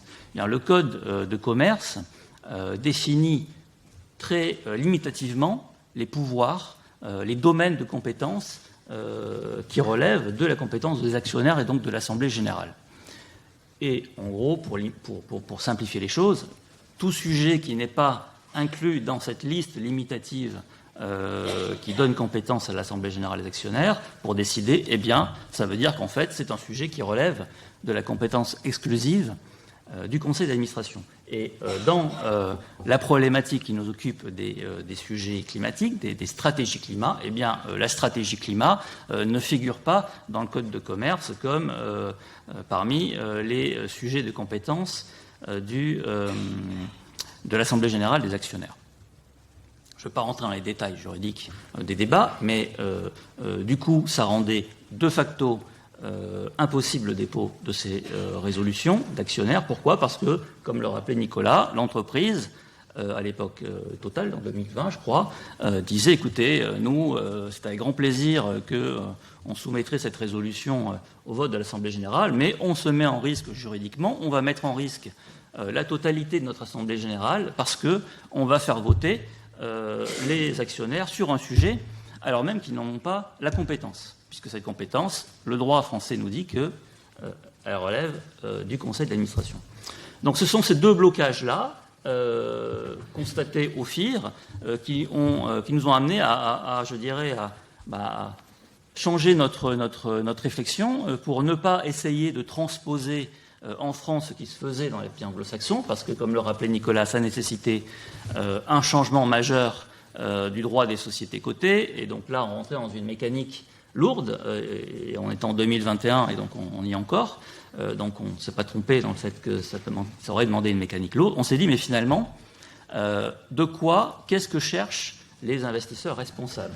Les investisseurs responsables, quand on a consulté les membres du FIR, eh bien, leur sujet, ce n'est pas tellement d'imposer une stratégie climat à une société. Leur premier sujet, d'abord, c'est d'avoir des informations. Donc ils ont besoin d'avoir un certain nombre d'informations pour savoir comment l'entreprise appréhende cette problématique. Et leur deuxième sujet, c'est de comprendre, donc décrypter ces informations et comprendre la stratégie climat que l'entreprise met en œuvre. Et pour cela, c'est pas toujours simple, comme le rappelait Mathieu, entre transparence et, je ne sais pas quelle est ton expression, clarté. Voilà, il y a souvent un gap.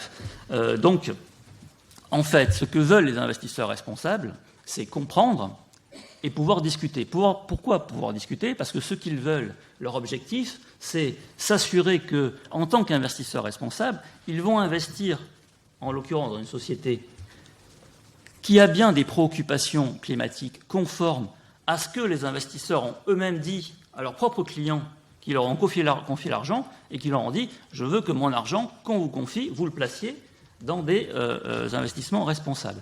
Donc ils veulent comprendre et ils veulent aussi soutenir les entreprises dont ils sont actionnaires. Ils ne sont pas en conflit avec l'entreprise, ce n'est pas une lutte des classes. Le conseil d'administration et les actionnaires, ce sont les deux membres d'une même entité. Et donc, ils sont là aussi pour les soutenir, pour les accompagner dans la transition de cette entreprise. Et leur accompagnement sera d'autant plus efficace qu'ils comprendront quelle est la stratégie qui est développée. Donc, dans ce cadre, la réflexion au sein du FIR, ça a été comment faire pour organiser ce dialogue actionnarial de manière pérenne et faire en sorte qu'il soit constructif.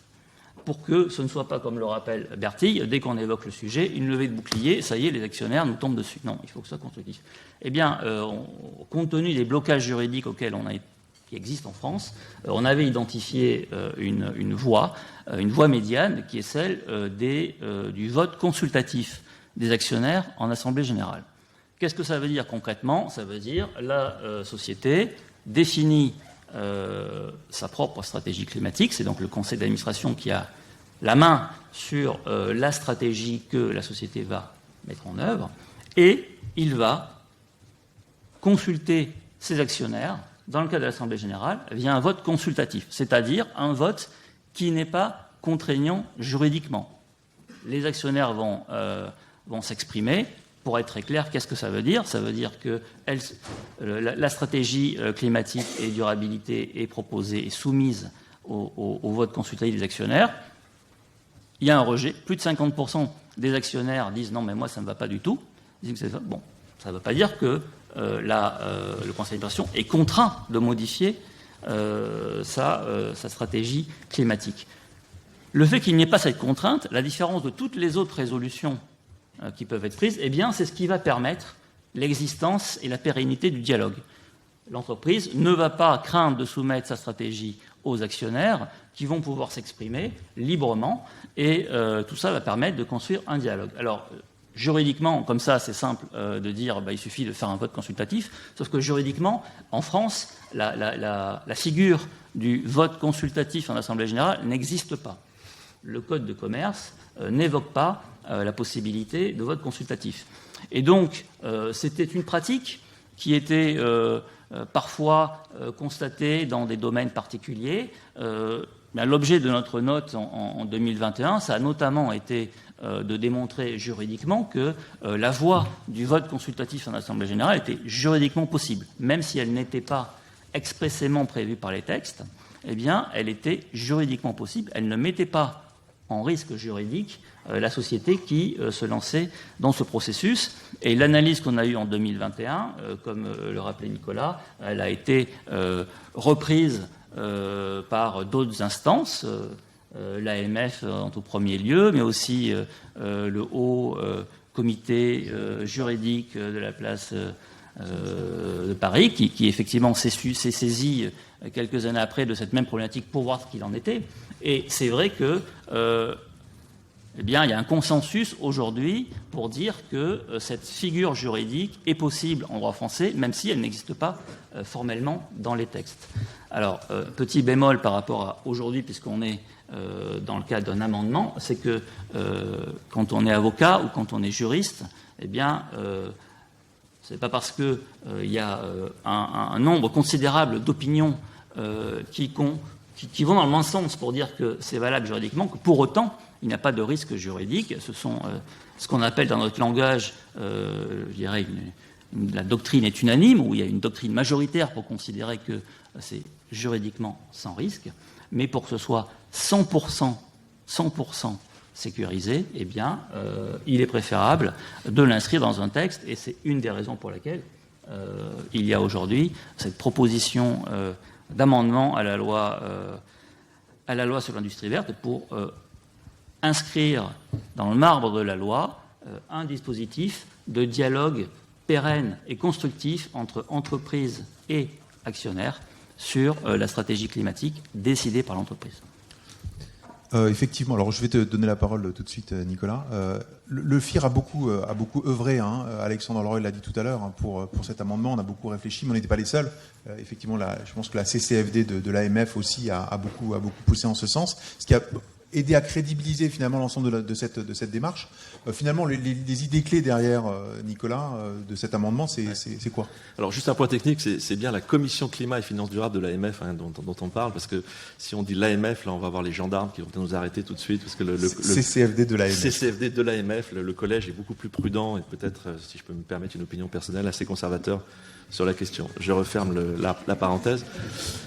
L'hypothèse de base en fait de l'amendement, c'est une hypothèse assez forte. Il y a beaucoup de travaux sur l'engagement actionnarial qui se posent une question simple, c'est est-ce que l'engagement actionnarial fonctionne? Est-ce que l'interaction entre investisseurs et entreprises a un effet? et la conviction, je pense, assez largement partagée, notamment dans le cadre du FIR et puis de la CCFD, c'est qu'en fait, ça fonctionne. Alors, il y a des papiers écrits là-dessus, on pourra volontiers les partager. Et donc, si ça fonctionne, alors, il ne faut pas regarder les choses à un instant T, il faut regarder les choses dans le temps, y compris sur les cas qu'on a pu citer aujourd'hui. Quand on regarde dans le temps, une interaction plus forte entre investisseurs et entreprises a vraiment des effets. Et l'entreprise elle-même le reconnaît. On a fait des travaux de recherche en interrogeant côté entreprise. Les dirigeants eux-mêmes le disent, oui, quand on a été un petit peu secoué par des résolutions, par des interpellations, on finit par bouger, on adapte nos stratégies. Donc ça, c'est une hypothèse absolument structurante, c'est que l'engagement actionnarial fonctionne. À partir du moment où il fonctionne, on peut se dire comment est-ce qu'on peut le stimuler en France. Alors il y a des voies qui auraient été un peu brutales, qui auraient été de changer des éléments durs de la loi. Je pense qu'on se serait vraiment pris un mur, ça n'aurait pas fonctionné. Et ça n'aurait pas non plus été forcément nécessaire. Quand j'interroge mes étudiants, je leur dis voilà, comment fonctionne une relation actionnaire-dirigeant? Est-ce qu'il faut avoir forcément 51% des votes et des résolutions pour qu'il y ait un effet? Ils me disent bah oui, bien sûr, sinon il n'y a pas d'effet. Eh bien si, même avec 15%, on peut avoir un vrai effet sur la stratégie des entreprises. Donc on n'a pas besoin forcément d'avoir des votes majoritaires. Ce dont on a besoin, c'est d'avoir des éléments de dialogue structurés, réguliers, entre le marché au sens large, dans lequel on peut mettre beaucoup d'acteurs, et les dirigeants. Et donc l'idée clé de l'amendement, c'est dire, c'est là où il y a un point un peu nouveau qui est une obligation, c'est on va vous obliger à parler. Vous ne pouvez pas nous dire la transition est un sujet majeur et refuser d'en parler. Et donc l'idée centrale de l'amendement, c'est de dire vous ne pouvez pas ne pas en parler. Et donc ce qu'on va vous demander à travers cet amendement, c'est de nous en parler au minimum tous les 3 ans. Alors on a beaucoup parlé au sein de la CCFD de la fréquence et de l'horizon. On avait convergé sur 3 ans et c'est probablement d'un point de vue technique, opérationnel, un bon pas de temps. Ça peut être plus rapide, mais au minimum tous les 3 ans, vous allez nous dire ce que vous allez anticiper, ce que vous allez faire. Et puis une fois par an, vous allez nous faire un petit point d'avancement sur où vous en êtes. Après, ce que vous mettrez dans ce dialogue, comme l'a indiqué Alexandre Holroyd, ça sera très largement ad hoc. Ça sera très probablement à vous de le définir localement. Il y aura probablement des décrets, si l'amendement passe, on peut espérer. J'espère que c'est du vrai bois, que ce n'est pas que du plaqué. Mais si ça passe, on crée les conditions d'un dialogue. Et c'est au travers de ce dialogue que, dans le temps, on va générer des améliorations, à la fois côté capacité des investisseurs à intégrer ces sujets, et puis aussi, c'est plus le côté management qui parle, côté dynamique des organisations. Quand une organisation doit régulièrement produire des informations, un plan structuré, une vision un peu élaborée, en fait, toute une série de mécanismes se mettent en place. Le plan stratégique, les cycles budgétaires, les règles d'attribution de capitaux pour les CAPEX, toute une série de pratiques se mettent en place qui finissent par changer la réalité. Donc le pari, c'est celui-là, en fait. C'est qu'en forçant le dialogue, on va créer une dynamique qui pourrait être positive à la fois pour le côté investisseur, mais aussi beaucoup pour le côté entreprise. C'est ça l'idée simple. Je vois que le temps file. Si on veut avoir un petit peu de temps pour les questions-réponses avec la salle, je propose qu'on se concentre sur des choses qu'a déjà évoquées d'ailleurs un peu Alexandre Holroyd. C'est les critiques qui sont faites à l'amendement aujourd'hui. Elles sont de plusieurs natures. Notamment, il y en a un sur la redondance de travail avec la CSRD qui arrive, tout va bien, ça va régler le problème. Et que ça va donner beaucoup plus de travail aux entreprises de faire ce fameux Séance Climate. Un point de vue là-dessus, Nicolas? Non, je pense que c'est un argument qui ne tient pas. La CSRD, c'est une logique très orientée reporting, c'est une usine à gaz. Mathieu évoquait 1000 data points. Enfin, bon courage, quoi. Ça va être compliqué. Ça va consommer beaucoup d'énergie et de temps. Là, la logique, elle est un peu différente. C'est une logique qui crée une dynamique de dialogue, une dynamique d'échange, un discours stratégique que les entreprises vont devoir construire. Donc, c'est très complémentaire. C'est pas du tout redondant par rapport à la CSRD. C'est un argument qui a été beaucoup mis en avant par le gouvernement, par Roland Lescure, le ministre, lors des différentes commissions. Franchement, c'est un argument qui, d'un point de vue concret, à mon avis, ne tient pas la route. Et si je peux aussi, la différence fondamentale, c'est quand même la question du vote. Parce que voilà, il n'y a pas de disposition dans la CSRD pour faire voter l'Assemblée générale sur cette stratégie. Et le fait justement qu'on laisse un décret d'application stipuler ce qui doit être compris dans un vote sur la stratégie climat et durabilité, c'est justement pour laisser aussi un petit peu le temps aux ESRS d'aboutir, etc., pour qu'il y ait le plus de redondance possible et qu'on demande exactement le même type d'information et qu'il y ait 0 coût supplémentaire pour l'entreprise, si ce n'est celui d'inscrire une résolution supplémentaire à l'AG. Parce qu'on ne demande pas une assemblée générale extraordinaire, c'est bien dans le cadre d'une assemblée générale comme le fait l'entreprise. Autre point qui est notamment évoqué par le ministre dans les échanges qu'on a pu voir à l'Assemblée nationale, c'est la question de la souveraineté. Est-ce que ça pose un problème de souveraineté finalement des entreprises françaises que d'imposer un Sound Climate? Oui, alors en effet, si vous regardez les débats à l'Assemblée nationale, c'est quelque chose qui est un point qui a été soulevé par le gouvernement, qui est d'ailleurs pas étranger non plus au lobby des grandes entreprises. Hein. Je ne sais plus comment l'appelait d'ailleurs le député, la noble activité qui est celle d'essayer de convaincre les pouvoirs publics. Donc la question de la souveraineté, donc ce que disait le gouvernement, c'est que finalement on abdiquerait des décisions fondamentales telles que la stratégie climatique, les moyens mis en œuvre, la stratégie d'allocation du capital pour atteindre ces objectifs climatiques à BlackRock. BlackRock détient à peu près 2% du CAC 40 en France, donc certes un tout petit peu plus que l'État français, mais voilà, je pense que ça s'arrête là. Aujourd'hui, j'aimerais bien qu'on me fasse la démonstration que BlackRock, qui détient 2% du CAC 40, va dicter aux entreprises leur stratégie climatique. Oui, puis je rajouterais sous un angle plus juridique, c'est que, comme on l'a dit, le vote qu'il y a en Assemblée générale, c'est un vote consultatif, et juridiquement pas contraignant. Donc, de toute façon, ce ne peut pas être un levier, même dans le pire des cas, même sans parler d'ACROC, même lorsque on imagine les méchants activistes que effectivement, souvent, je pense, le gouvernement avait plutôt en tête, qui ont pour vocation d'attaquer le capitalisme français. De toute façon, ça n'a aucun intérêt pour eux. Ils ne vont pas, à travers ce mécanisme, être en mesure ni d'influencer la moindre décision que ce soit, puisque c'est un vote consultatif, ni de déstabiliser de quelque manière que ce soit les conseils d'administration, parce que, là encore, c'est un vote consultatif, et encore moins, ils le pourront encore moins, que ce vote consultatif ne sera que le prolongement d'un dialogue permanent. Donc cette peur-là, qui en réalité résulte des pratiques anglo-saxonnes qu'on évoquait, qui n'ont pas cours en France, à savoir des résolutions actionnariales prescriptrices en termes de stratégie climatique, ce sujet-là, il est pour le coup, avec cette proposition, avec cet amendement, complètement hors sujet. Et j'espère que Roland Lescure, puisqu'on le pointe du doigt, prendra la peine de relire avec attention l'amendement, d'écouter et de lire le papier de Nicolas dans les Échos hier, je crois, ou avant-hier, et donc ne remettra plus sur la table ce genre d'arguments. Si vous n'avez pas eu l'occasion de voir les débats, ils sont publics, donc c'est intéressant. On peut vous donner l'heure exacte et le lien vers les débats à l'Assemblée nationale. C'est quand même très intéressant de voir les arguments qui ont été déployés par les uns et par les autres. Je précise d'ailleurs là-dessus que je me suis permise de mentionner BlackRock parce que c'était mentionné. Ça a été mentionné effectivement dans les débats. Deux derniers points en fait sur les critiques qui sont faites sur le Sound Climate, et en tout cas sur l'amendement tel qu'il est présenté. C'est aussi la question de l'atteinte à la compétitivité de la place de Paris. Qui veut éventuellement un peu réagir aussi là-dessus? Moi, je veux bien. Encore une fois, c'est un argument qui ne tient pas la route.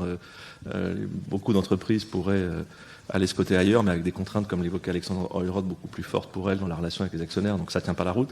Et au contraire, le type de schéma qui est proposé, c'est un schéma qui peut... alors peut-être que c'est naïf comme position, mais qui peut... favoriser la transition et favoriser l'innovation, c'est-à-dire pousser les acteurs à collaborer avec une perspective un peu plus longue sur des façons différentes de faire du business. Donc, quand moi je suis dans une institution, le slogan c'est pour la patrie, la gloire et la science. Et jamais j'irai contre la patrie. Enfin, je suis là aussi pour développer l'économie. Ça ne m'aimerait pas en tête de défendre un projet qui irait contre l'intérêt des groupes français. Donc, je ne comprends pas cet argument, si ce n'est que c'est un argument que j'ai entendu depuis 15 ans, depuis la plateforme RSE, en passant par le label, le FIR et autres, par des lobbies qui n'ont pas envie de bouger, qui ont des discours sur la transition qui sont juste creux. Donc cet argument-là, il ne tient pas la route. C'est un peu brutal ce que je dis, mais franchement, à un moment donné, il faut arrêter, il faut être un peu cohérent avec ce qu'on prétend faire. Et donc ce qu'on prétend faire, là, c'est vraiment au contraire de favoriser la compétitivité des groupes français. Olivier, une réaction? Oui, et pour ce qui concerne la place financière de Paris, là encore, il faut, je crois que c'était toi, Bertille, qui citait l'article 173.6, je ne sais plus qui le citait, lorsque la France a, après les accords de Paris, eu la bonne idée, et le gouvernement français a eu la bonne idée de légiférer sur ce fameux article 173.6, ça a placé la France dans une position de pionnier à l'avant-garde de la finance durable. Et c'est de ce fait-là que la place financière de Paris a eu, à cette époque, été le phare mondial de la finance durable. Depuis, la concurrence, effectivement, émerge. Les différentes places financières essayent de s'affirmer comme la place financière de la finance durable. C'est justement parce que la compétitivité s'aiguise que la France doit de nouveau être pionnière et doit, avec cet amendement, placer les entreprises qui seront cotées à la Bourse de Paris dans une situation de démontrer, d'expliquer clairement leur stratégie climat, de pouvoir discuter sereinement avec leurs actionnaires et donc attirer les investisseurs durables, où qu'ils soient, dans le financement de ces entreprises dont les besoins financiers pour assurer leur transition sont considérables, comme ça a été rappelé, je crois, par Mathieu. Donc, au contraire, la France doit conserver sa pole position, doit rester pionnière en la matière, et pour cela, oui, évidemment, il faut devancer un peu ce qui se fait au niveau européen. Sinon, je dirais mathématiquement, on va perdre notre place de pionnière. Bon, il reste à peu près une dizaine de minutes. À moins que vous ayez des remarques complémentaires que vous vouliez porter, je propose qu'on passe la parole à la salle. Est-ce qu'il y a des questions ?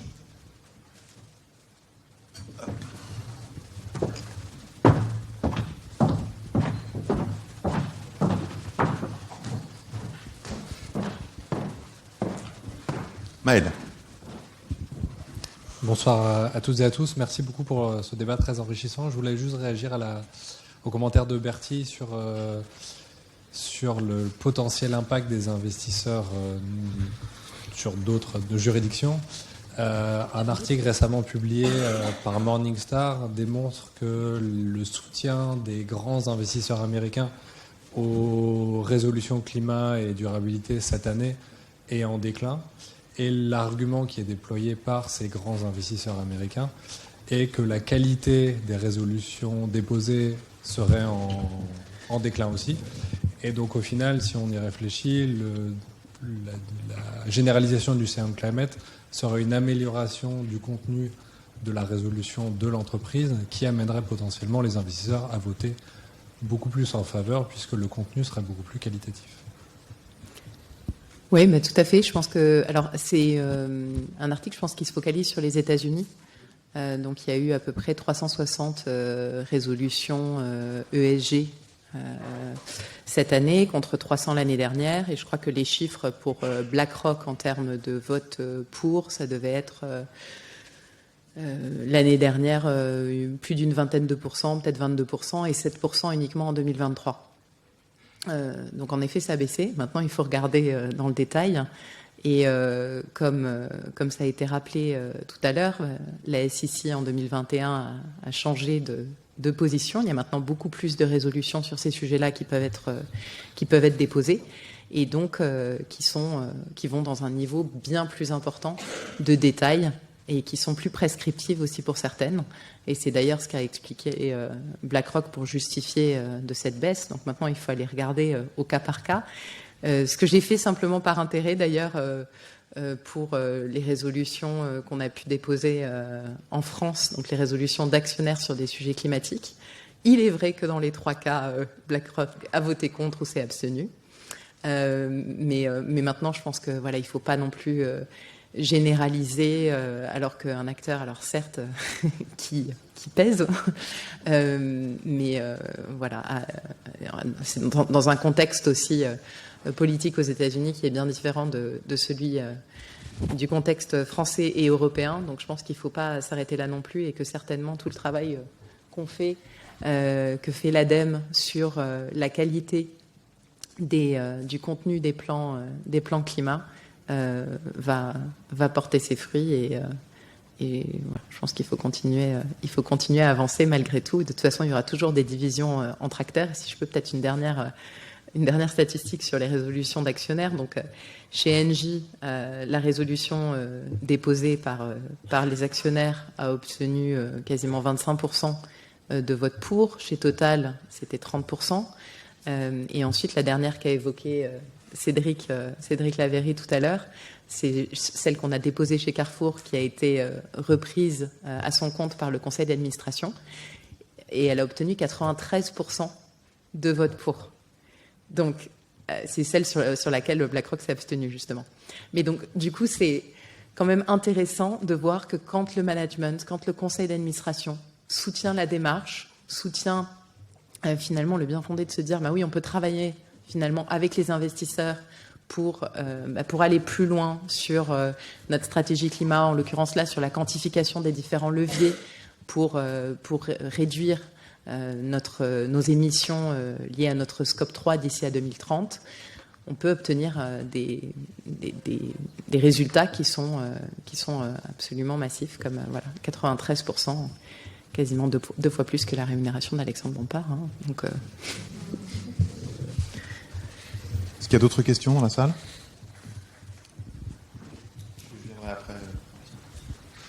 Bonjour, j'ai une question. Si on fait du C1 Climate un élément central de l'engagement actionnarial et que ça reste un exercice de transparence, en cas d'échec de la société, est-ce que l'investisseur porte pas le risque de greenwashing et le partage avec la société, en fait? C'est encore pour toi, Bertie, je crois. En cas d'échec, vous voulez dire au bout d'une année? Oui, donc du coup, le fait qu'on se rende compte que la société a échoué, ça va déjà prendre quelques années. Donc je pense que c'est juste important à garder en tête, c'est-à-dire que l'engagement actionnarial, comme le disait Nicolas aussi, ça ne se juge pas sur 1 ou 2 ans. On peut avoir la mise en œuvre de certaines choses assez rapides qui ont très souvent à de la transparence plutôt que vraiment un changement profond de stratégie. Mais c'est vrai que ça va prendre quelques années. Et donc, je suppose que vous faites référence à des fonds qui se revendiqueraient donc d'engagement actionnarial et qui seraient par ailleurs peut-être labellisés ISR ou qui se revendiqueraient d'investissement responsable, c'est ça ?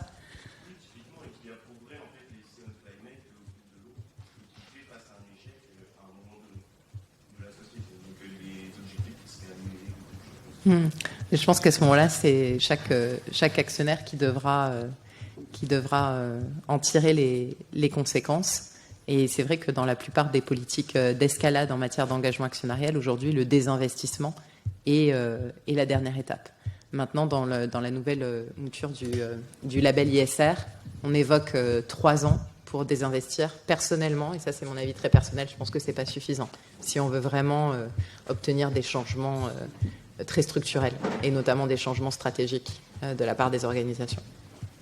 Et juste un petit ajout par rapport à notamment l'utilisation de la méthodologie ACT, et ce qui était un de nos objectifs, c'est de se dire, effectivement, avant même d'avoir les éléments, on va dire, de backtest, de est-ce que finalement le plan s'est bien exécuté, on peut en fait déjà, si on a une stratégie suffisamment détaillée qui décrit les processus d'investissement, les objectifs, par exemple sur les produits qui vont être vendus, etc., on peut avoir une idée assez précise sur la probabilité que l'entreprise puisse réaliser ce plan et que ce plan puisse atteindre les objectifs qui ont été annoncés. Donc ça, c'est vraiment tout l'idée de cette notation ACT.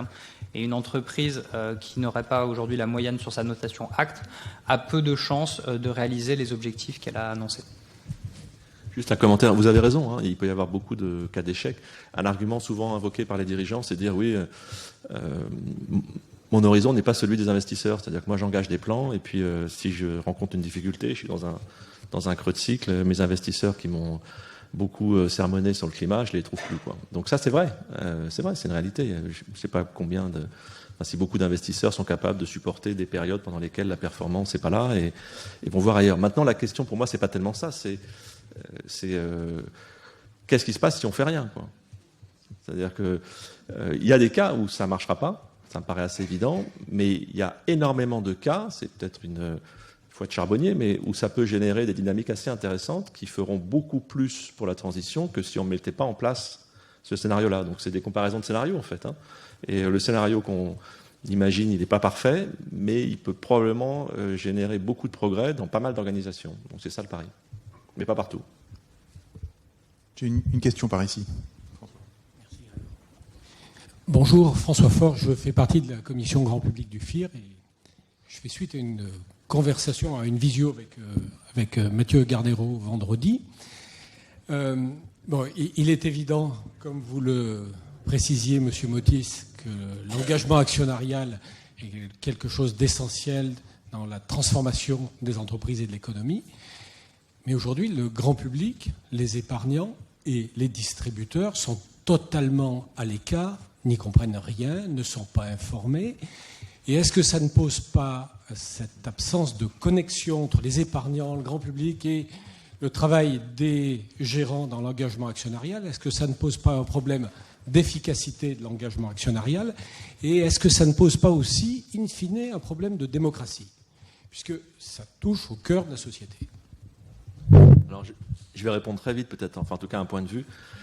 J'ai évoqué tout à l'heure rapidement le label ISR. Un label ISR aurait pu être un outil qui aurait pu répondre aux questions que vous soulevez sur le besoin de rassurer les épargnants, de les guider, d'avoir une vraie exigence dans les choix d'investissement.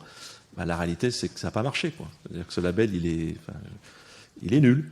Il a perdu toute robustesse, il a perdu toute crédibilité et il est incapable de se réformer. Donc ça fait des années que ça ne change pas et effectivement, ce type d'outil qui devrait répondre aux besoins que vous évoquez aujourd'hui, malheureusement, au début, quand Alexandre Lloyd évoquait la situation de la place financière il y a peut-être une dizaine d'années ou 7-8 ans sur la finance durable en France, on était relativement en avance. Au moment où le label a été lancé, il y avait une relative avance.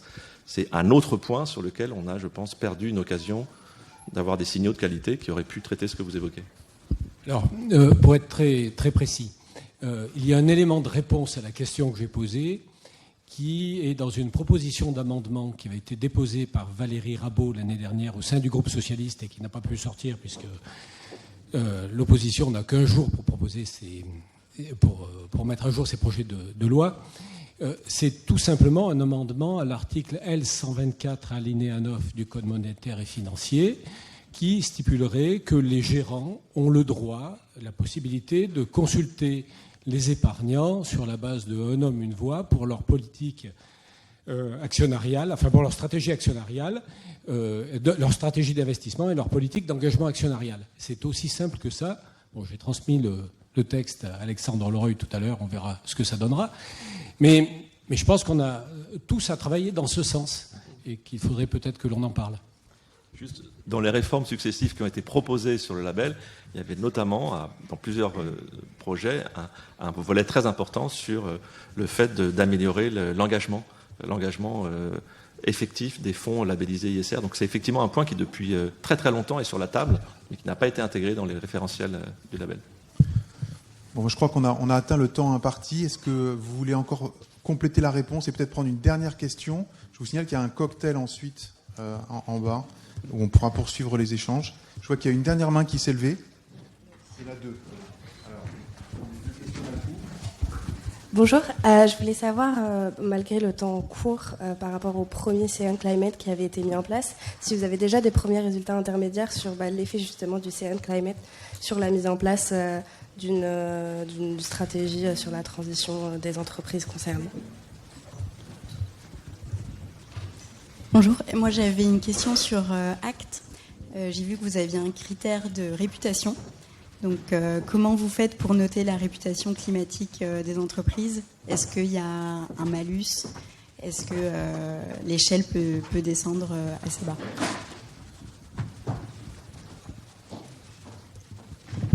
Alors, je n'ai pas la réponse. Peut-être que Romane pourra la donner, parce que c'est elle qui a fait donc, les évaluations, notamment dans le cadre du Sun Climate. Oui, en fait, vous parlez surtout de tout ce qui est politique d'engagement, peut-être? Non, le critère de réputation. Qui était à droite dans le qualitatif. Oui, alors c'est dans le score d'évaluation. On va plutôt noter, c'est lié à un autre module d'ailleurs, qui est du coup la politique d'engagement également. Et il y a une question en fait parce que donc, ce score d'évaluation où il y a la réputation qui arrive dedans, il y a 4 questions, on doit répondre à 4 questions plutôt qualitatives. Oui, on perd des points assez facilement, puisque donc, ces notes vont de A à E, et ça marche par 20% à chaque fois qu'on perd des points sur une question. Et sur les questions de réputation, on revient à tous les sujets de controverse, etc., sur une entreprise qui a classiquement notamment dans les données extra-financières. Donc ça fait partie, on va dire, je dirais que ça prend un quart du score d'évaluation, sinon un peu moins, je pense un cinquième, 20%. Et en fonction des potentielles controverses qu'il y a là-dessus, oui, potentiellement on peut perdre pas mal de notation. Mais honnêtement, sur ce score, on va plutôt aller regarder la cohérence globale du plan de transition, etc. Act va moins se focaliser sur les sujets de controverse. Et voilà. Sur les effets possibles des premiers Sound Climate. Oui. Alors, du coup, donc, Carrefour, donc, en 2023, on a déposé la résolution d'actionnaire dont je parlais, mais Carrefour avait soumis son Say on Climate déjà l'année dernière et avait obtenu un score relativement faible par rapport aux autres Say on Climate de 80, un peu plus de 80%. Et c'est vrai que le fait de maintenir la discussion, de l'intensifier lors de l'AG 2023, a permis à Carrefour de publier tout un tas d'informations qu'ils n'avaient pas publiées. Donc ils ont publié quelques jours après l'Assemblée générale une mise à jour de leur stratégie climat qui est beaucoup plus claire, déjà parce qu'il y avait quand même pas mal d'erreurs aussi factuelles, des chiffres qui n'étaient pas forcément les mêmes, etc. Donc ça a permis de clarifier quand même certaines choses et c'est assez important pour pouvoir aller un petit peu plus vite, nous, sur nos évaluations. Et ça leur a permis surtout de quantifier justement ces différents leviers pour réduire leur scope 3 qui représente 98% de leurs émissions de gaz à effet de serre. Donc c'est vraiment le gros du sujet. Et donc ça leur a permis de dire, ben voilà, 10 points donc leur objectif c'est de réduire en 2030 de 29% leurs émissions de gaz à effet de serre de scope 3.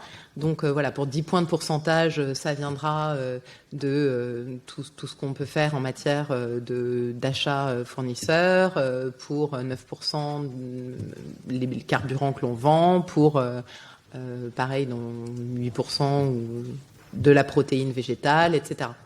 Donc ça c'est une avancée quand même concrète et je sais que eux ils ont travaillé d'arrache-pied pour essayer de sortir quelque chose même avant l'Assemblée générale, donc ils l'ont publié quelques jours après, mais je doute que s'il n'y avait pas eu cette résolution supplémentaire qui s'était basée justement sur des travaux qui avaient été faits dans le cadre du Say on Climate que eux-mêmes avaient publié l'année précédente et qui avaient montré justement certaines lacunes dans la clarté et la transparence de l'information. Voilà, je suis pas certaine que ça aurait avancé aussi vite. NJ, je vois Lionel, Louisa dans la salle, d'autres, Valentin, avec lesquels on a travaillé sur le co-dépôt de la résolution.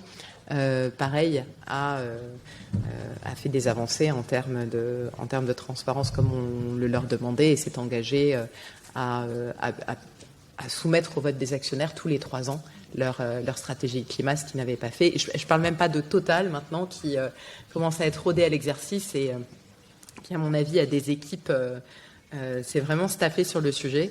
Et ils vont même jusqu'à recalculer eux-mêmes les scénarios de l'AIE avec leurs propres hypothèses pour présenter leur trajectoire de décarbonation. Donc voilà, je pense qu'il y a une sophistication qui augmente quand il y a des Say on Climate ou des résolutions d'actionnaires sur les sujets. C'est une bonne conclusion, le Say on Climate, ça marche, donc c'est ça. Est-ce que ça marche assez vite? C'est ça le problème. C'est qu'il faudrait qu'on soit beaucoup plus nombreux et qu'on parle beaucoup plus haut et fort. D'où l'intérêt de la généralisation sur tous les émetteurs. Juste pour répéter ce que je dis tout à l'heure, l'engagement actionnarial fonctionne et quand on regarde sur des périodes longues, il y a plein de petits effets cliquets qui se mettent en place et qui font que finalement les choses progressent. C'est pas forcément des grandes transformations ponctuelles, mais dans le temps, quand on regarde, on l'a fait sur différents cas de façon détaillée sur longue période, on voit que ça progresse réellement. Donc sans aucun doute, ce type de mécanisme, par l'information que ça crée, par la dynamique interne que ça crée, générera du progrès. L'urgence climatique, c'est aujourd'hui et maintenant. C'est une fin positive, en tout cas, d'une certaine manière. Les mécanismes fonctionnent. Bon, merci à tous. Je vous propose de remercier également nos panélistes ce soir.